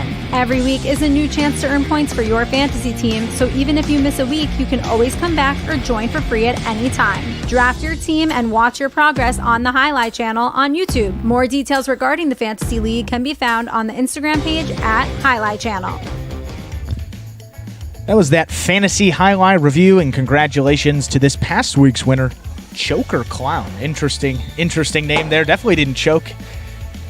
Coming in with 126 points in that lineup of the week. We'll be getting that Magic City Jai-Alai hat, as every winner has thus far in this Magic City Fantasy League. And again, if you would like to play, fantasyjai-alai.com. You go to that website, you click Join This League, and you can create a roster and new lineup every week. You get $21. You create a 4-person lineup, and then each win, you get 5 points. Place, you get 3 points. Each show your player gets, you get 2 points, and then quad point, you get just a bonus 1 point. At the end of the week, you total those numbers up, and whoever has the most points will take home, for this week, the Magic City Jai-Alai hat signed by the championship doubles team, which is officially that team of Douglas and Lamonti, because they 9 games ahead. We only got 6 games left, so they have clinched first place in that first doubles tournament and keeps Douglas's streak alive, 3 for 3 in those doubles tournaments since he's been here at Magic City, so awfully impressive start to his young career. And then that does bring up the point of the next round, yes. Our second doubles tournament of the season. The doubles pairings have not been announced yet, but the one thing that is for certain is Douglas and Lamonte will be back teamed up to defend their first tournament title. So the question really is there going to be a doubles team out there that's put together for the second doubles tournament that can knock the champs off their throne? Right. I know, and for that, if you take a walk on the in the head office, there's a door that sometimes says Scott Savin. So the Scott Savin was off and just had a sign there that said, "Not now," with the door closed. And inside there was smoke and heat coming out. And I knew he was working on the doubles. Yeah, it had to be. I knew that he was working on the doubles. I mean, it's just cooking up a Going to masterpiece. be. It's just it's hot, and there's it's tense. Yeah, and I'm looking forward to it. I can't wait to see. Someone did post a question about the schedule changes that come up on July 1st. So on Wednesday, we will start Jai-Alai at 12 p.m. We're going to have one performance at 12 p. on Wednesday, and then on Saturday we're going to continue with the 4 p.m., which I had said incorrectly before, and so on. Because when I say something wrong, everybody immediately there's emails. So I was going to take a day off. It's like, okay, guys, I'm tired of you picking on me. I'm taking a day off, and then all of a sudden the public outcry, and you guys cancel 2 performances because I can't be here. What kind of crap is that? I don't need that responsibility in my life. Even the Jai-Alai guys. Keep playing. Andrew's more than capable. And again, you can see that new schedule on the homepage of, I believe that's the Jai-Alai Channel YouTube page. You can see that new schedule up there that adds that Wednesday performance at 12 and then the Saturday one. Saturday at 4 p.m. and 8 nighttime Jai-Alai returns. I love light. I know you guys keep telling me that everyone's clamoring for Saturday night Jai-Alai. So you know what? They want it. They're going to get it. 8 p.m. and 8 p.m. start time too. That's good. We'll be warmed up. We'll get some sleep, and then that'll be the broadcast of the week for sure. Those Saturday then nights. Hopefully there'll be enough public outcry to get them a Sunday matinee to 1 o'clock or 2 o'clock or 3 o'clock or 4 o'clock. Well, it's a short season. It's a short season in terms of Saturday nights because I think we have 10 Saturday nights.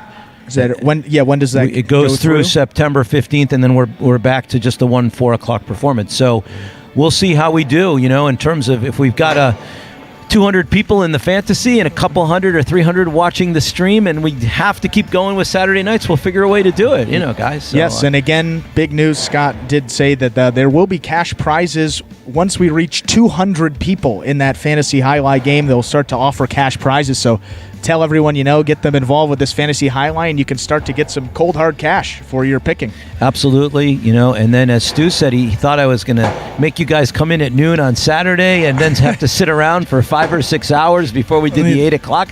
Even I'm not that bad of a taskmaster. So 4 o'clock, grab a little bit of dinner before we start Saturday nights. I can't wait to hear the announcing and watch the playing on Saturday nights. Oh, at night? Yeah, at night. No, I'm golden at night. Mornings, big difficulties, but at night, golden. We're ready to begin game number 5, a spectacular 7 singles match, played to 7 points with all points doubling after the first round of play. Serving in the red shirt at post 1, going to be Ben. Receiving in the blue at post 2, Boello.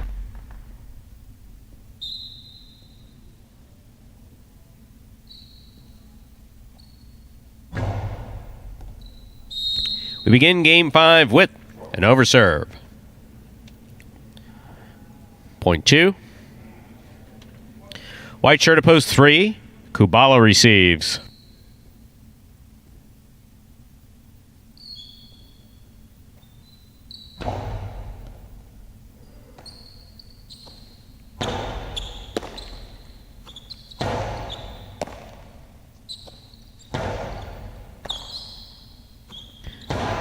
Nice backhand by Boello. Here's Kubala. He goes deep. Boello overran the rebote, but still managed to make it. Boello. That rebote missed. Point 3.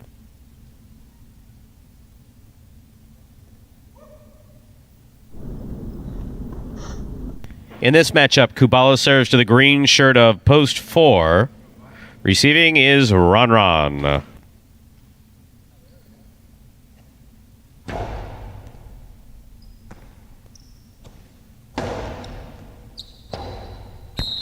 Point 4.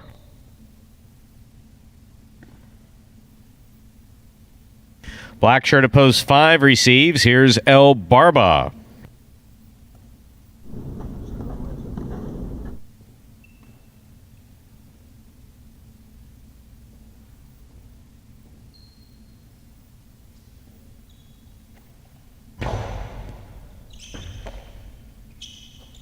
Backhand by El Barba. Ball tipped midcourt by Ron. Point 5.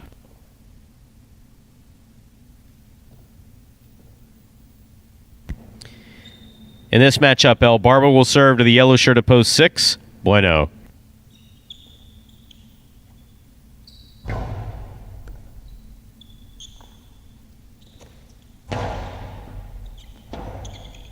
Rebote left side. Missed. Point 6.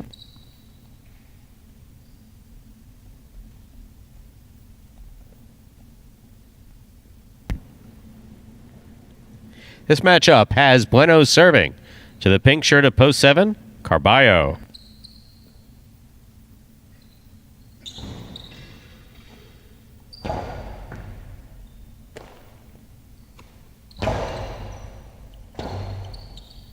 Rebote by Bueno, nicely thrown. Scoop by Carballo.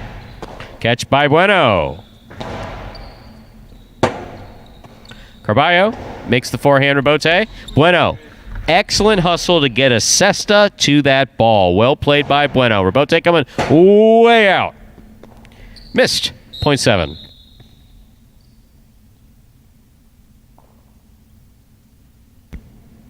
Here now to complete the first round and receive, wearing the purple shirt of post 8, is Jedin.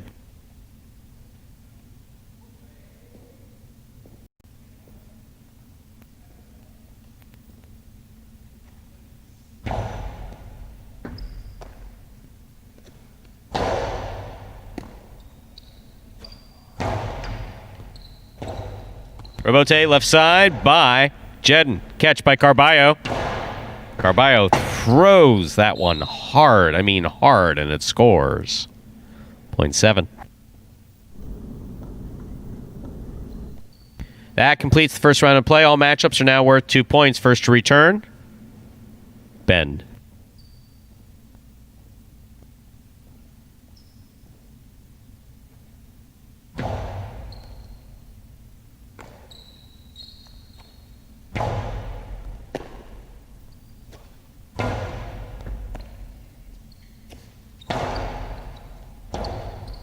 Chula scores for Ben.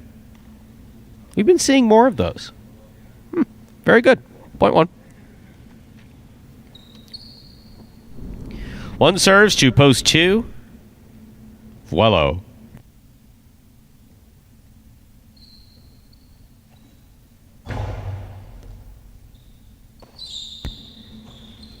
Low, hard backhand by Vuelo. Caught by Ben. Carom by Ben. It was a beautiful throw from deep in the backcourt, but it landed wide. Good effort by Ben. Point 2. Here's post 3, Kubala.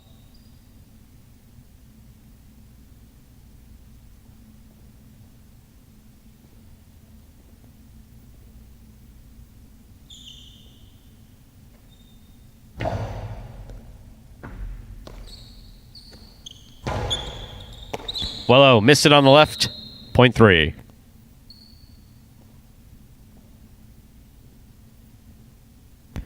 Back and ready to receive in the green shirt at post 4 is Ron.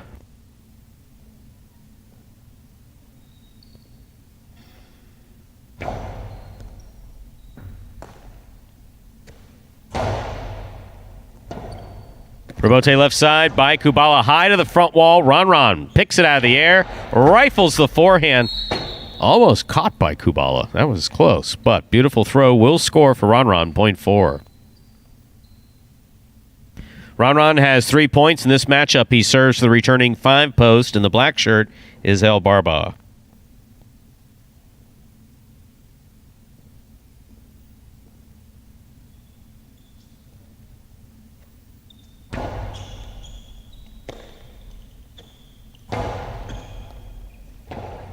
Rebote left side by Ron. Placed nicely to the inside. El Barba takes it on the forehand. Outside placement, read and stopped from the forehand of Ron to score. Point 4. Possible game point here for Ron. Trying to stop him. Bueno.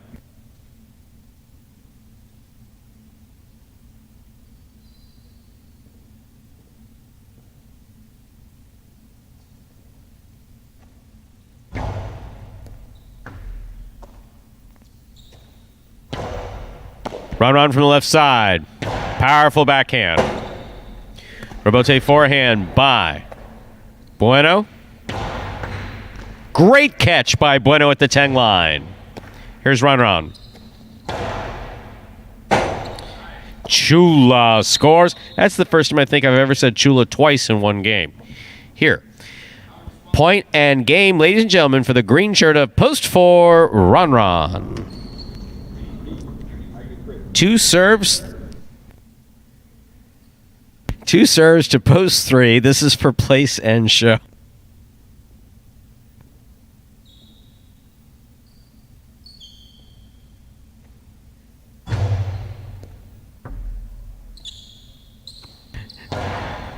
Good catch by Vuelo. Rebote's up. Kubala makes a good save. Vuelo to the outside. Vuelo kept an eye on it. Returns it hard from the forehand.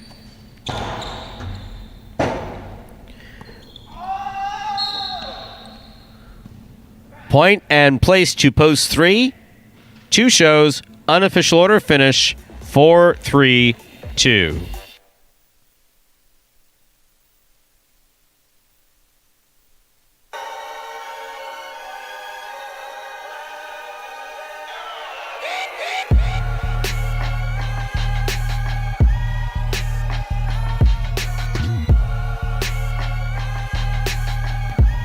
It's official. Coming in first, Post 4, Ron. Taking second, Post 3, Kubala.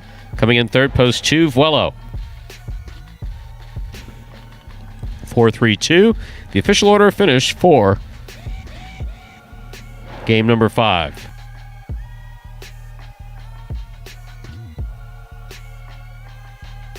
And we'll have your prices up in just a moment.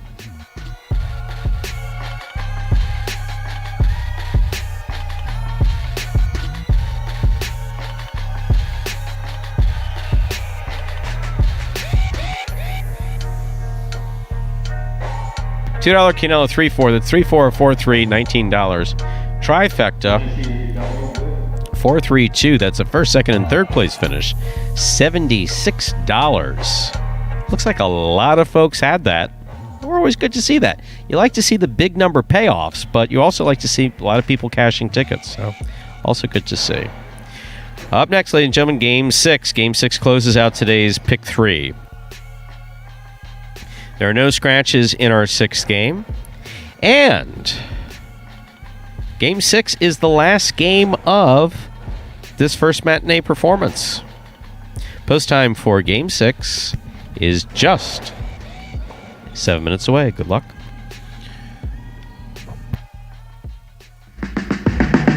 Remind me of Hustle City, man. Everybody got more than one gig. I sell ice cream, rather sell a CD. I have a security company, a beauty salon. I've been doing music for a very long time. I'm not your neighborhood Uber driver. I do luxury. And then I have another job. I play highlights. We're looking to transition from dog racing to highlight. I went to the university and said, listen, I have this crazy idea. Do you think we could send something out to all the ex-athletes for the last 20 years and say, we're looking to hire and train highlight players? They paying us, man, and we can win big money. Let me see what this is all about. That's what you gotta do. Get some money. The players taking the court are all athletes you may recognize. Baseball, football, track and field. If you're going to come into this sport, you got to be dedicated. You're going to be a piece of cake. We knew going in, they're not going to be great the first day. We'll be like the Jamaicans with the bobsled team. Game time now, man. This is going to be the first time that my kids will be able to sit in the audience and root for their father. Who wants it more? This is a sacrifice I think is going to pay off in the end. This is a dream for me. I got to win. Can't get drama better than this. Highlight became the new hustle. Let's get ready to play!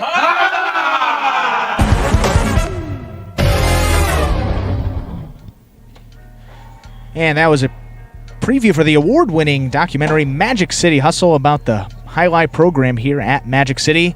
And if you would like to watch that, you go to MagicCityCasino.com. Under the highlight tab, there is a link that'll take you directly to the site, or just MagicCityHustle.com into your browser. And from there, you can rent it for $5 and then enjoy it as many. Well, it's not a rental. Once you get it for $5, you can enjoy it as many times as you want. So you buy it for $5. There you have it. So the final game of the day, game number 6. You see those prices for, that's actually on the YouTube. Prices should be rolling up on the screen any moment here for those pick 3. Not sure exactly what was bet into it today, but some nice payouts in that as $2,363.20 on the 4 or the 8. I mean, to get 4 digits up there for the pick 3, I mean, that's a good Are you sure you can't stay for the afternoon? Yeah, I'm positive. I'm going to go and do real work as you tear me away from my passion of highlight. No.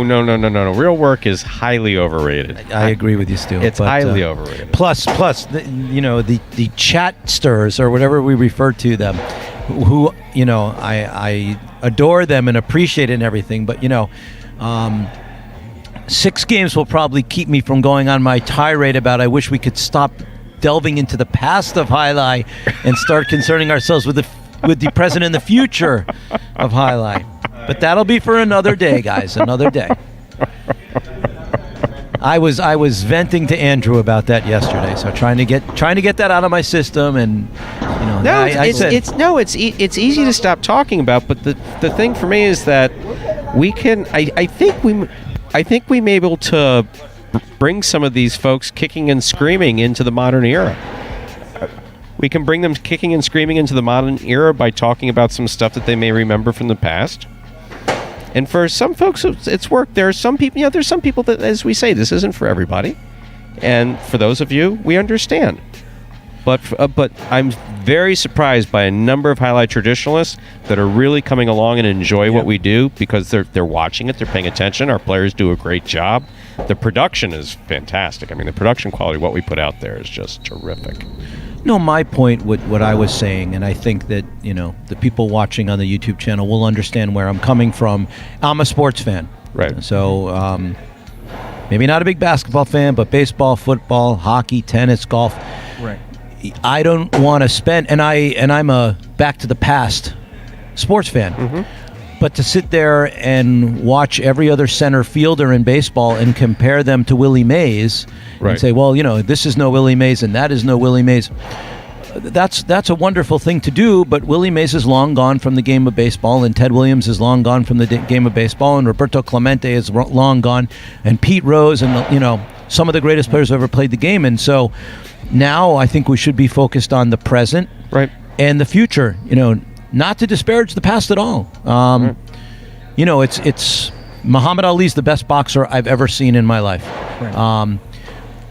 But when Mike Tyson came along and, people fictitiously would talk about, well, who would win a fight between Muhammad Ali and Mike Tyson? And it's a wonderful debate to have. Good storyline, right? Right. It's a great storyline, but it doesn't diminish the talent of Mike Tyson. No, not at all. Even if he was 3/4, the boxer that Muhammad Ali was. We don't say our players are better than, the players of the past. But it's a new breed. I was watching a special on golf the other day, and they were showing the Masters golf tournament from, must have been in the late 60s or early 70s, and it was a playoff between Jack Nicklaus and Arnold Palmer. Wow. Yeah. And Jack Nicklaus was smoking a cigarette. And I started laughing because I'm like, come on.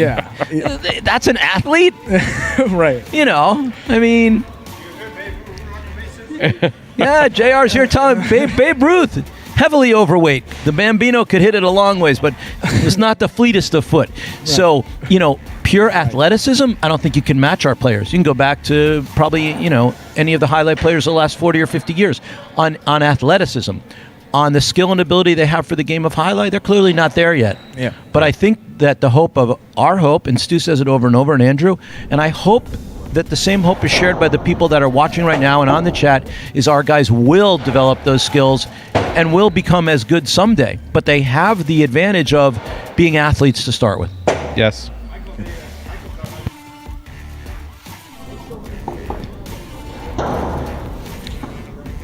Yeah, and JR just talking about this, he's saying, look, Carballo, a guy that, one of the guys that we had, one of the original guys, year 3, I mean, makes saves that he says he hasn't seen in years in highlights. So the athleticism, that's the one thing that we preach here and one of the biggest parts of it, and the fans seem to like that too. I mean, Carballo, one of the fan favorites as well. I think that's what makes it fun, is that a lot of times our guys are out of position, and if they weren't athletes, they couldn't get anywhere near it. All right, I know you guys have Game 6. We got Game 6. And now Barber's ready to go.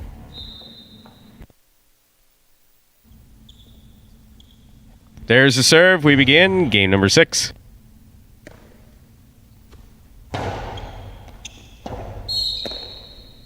Point 2. White shirt at post 3. Bueno receives.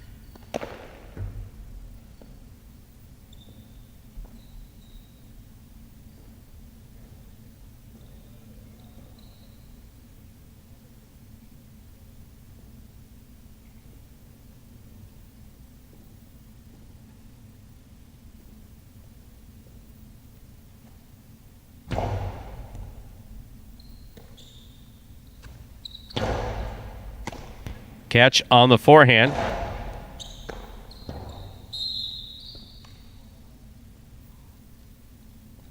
Point 2.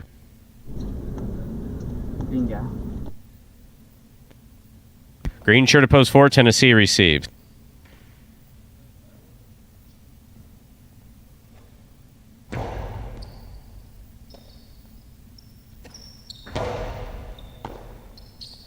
Carballo comes strong from the forehand. Tennessee from the 10 line.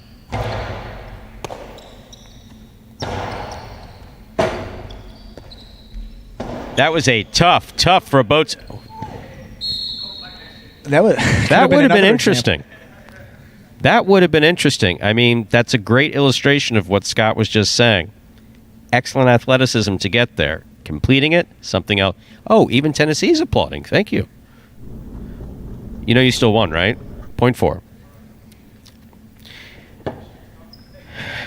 Black shirt at post 5. Ben receives.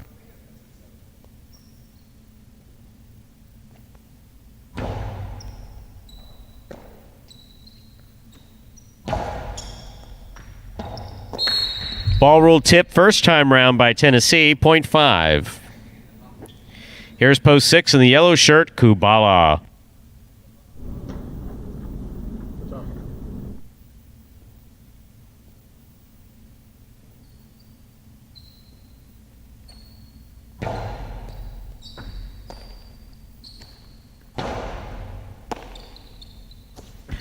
Low, hard backhand by Ben. Scooped up on the forehand of Kubala. Robote left side by Ben. Oh, that high scoop not working. Point 5.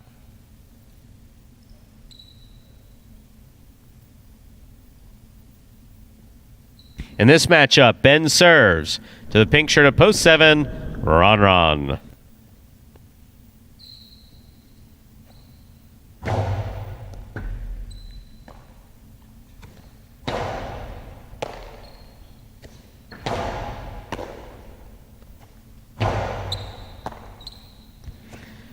Big backhand by Ben. Robote left side, beautifully thrown by Ron. Here's Ben. Another great Robote save by Ron. Ben from the left side. Low and hard. Gonna score this time. Ben working that backhand low to the back wall. Robote's coming out shallow. Well thrown by Ben. Point 5. Here now to complete the first round and receive, wearing the purple shirt. So shirt of post 8 is Jedden.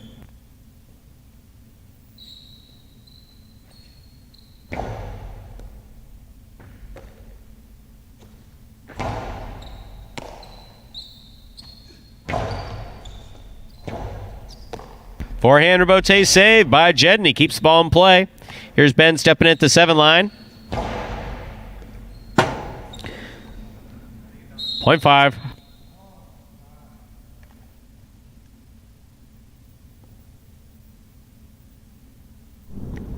Ben has made 4 straight points. That completes the first round of play. All matchups are now worth 2 points. El Barber returns. Red shirt at post 1.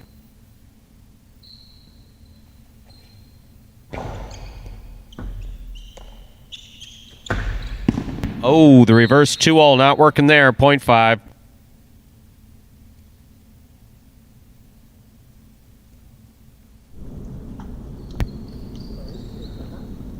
Possible game point for Ben. The black shirt at post 5. Trying to stop him, post 3. Bueno.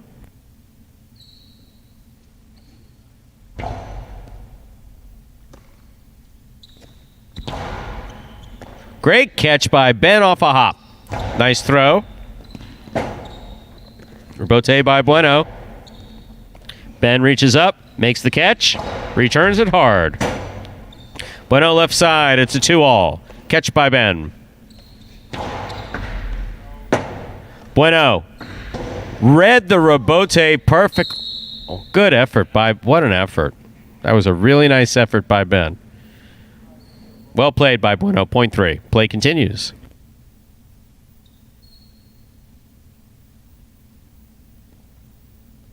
Back and ready to receive, and the blue at post 2 is Carballo.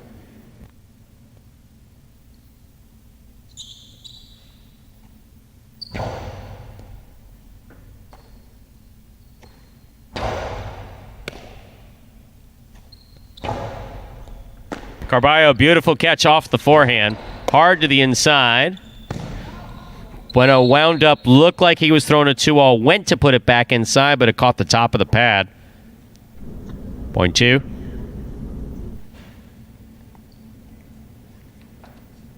Carballo has 4 points. Here's post 4, Tennessee.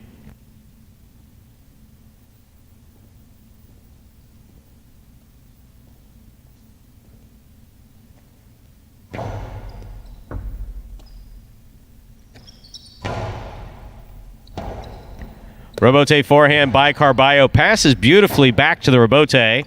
Played from the left side of Tennessee. Carballo makes the catch.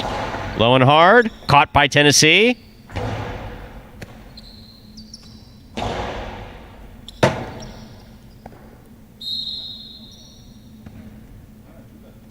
Point 2.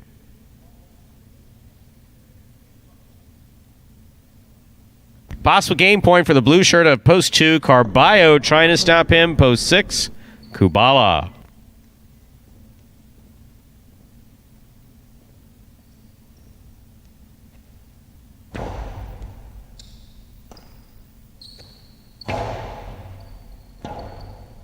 Rebote forehand. Saved by Carballo.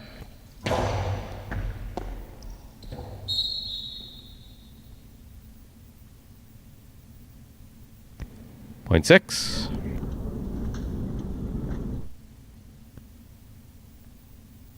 Play continues. 6 serves to the returning 7 post in the pink shirt. This matchup has Kubala serving to Ron.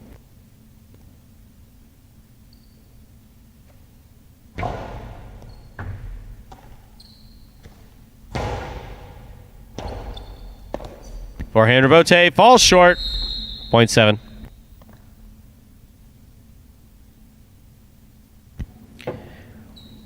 Back and ready to receive. Post 8, Jedin.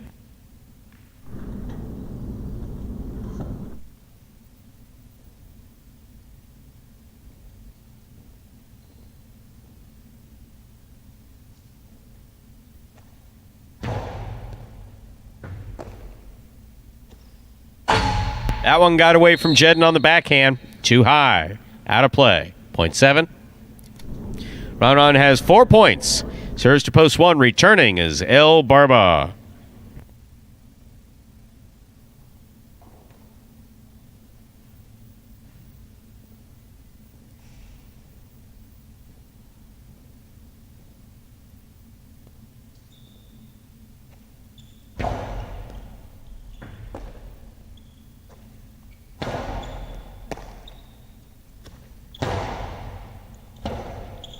Rebote forehand played nicely by El Barba. That's a great catch by Ron at the 9 line.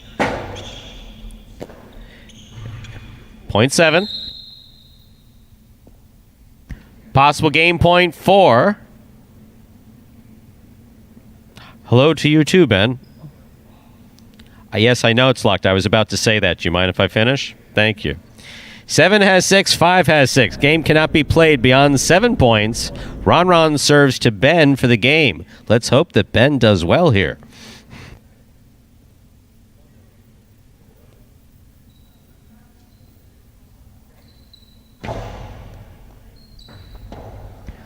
Point and game 2.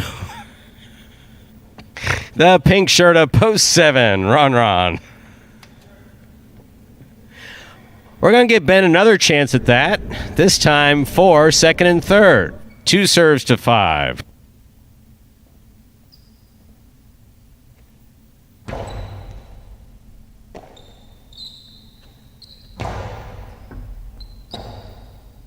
Rebote left side by Carballo. Great catch by Ben. Low and hard. Scoop missed. Point and place to post 5, 2 shows. Unofficial order of finish. 7-5-2. And for those of you who think I'm too hard on the players, I could have eaten Ben's lunch when he missed that for possible game point. But I didn't. Carballo served. I think the only thing going through my mind was just catch one, Paul. You can't botch the serve after that. But honestly, give Ron credit. That wasn't an easy serve to return there, crossing the side wall. I think right about the 12 line. We talked about that before. Pretty darn good serve there, and a second win of the day for Ron. You're absolutely right. That was beautiful. 7-5-2 is the official result for Game 6. Coming in first, post 7, Ron. Taking second, post 5, Ben. Coming in third, post 2, Carballo. And we'll have your prices up in just a moment.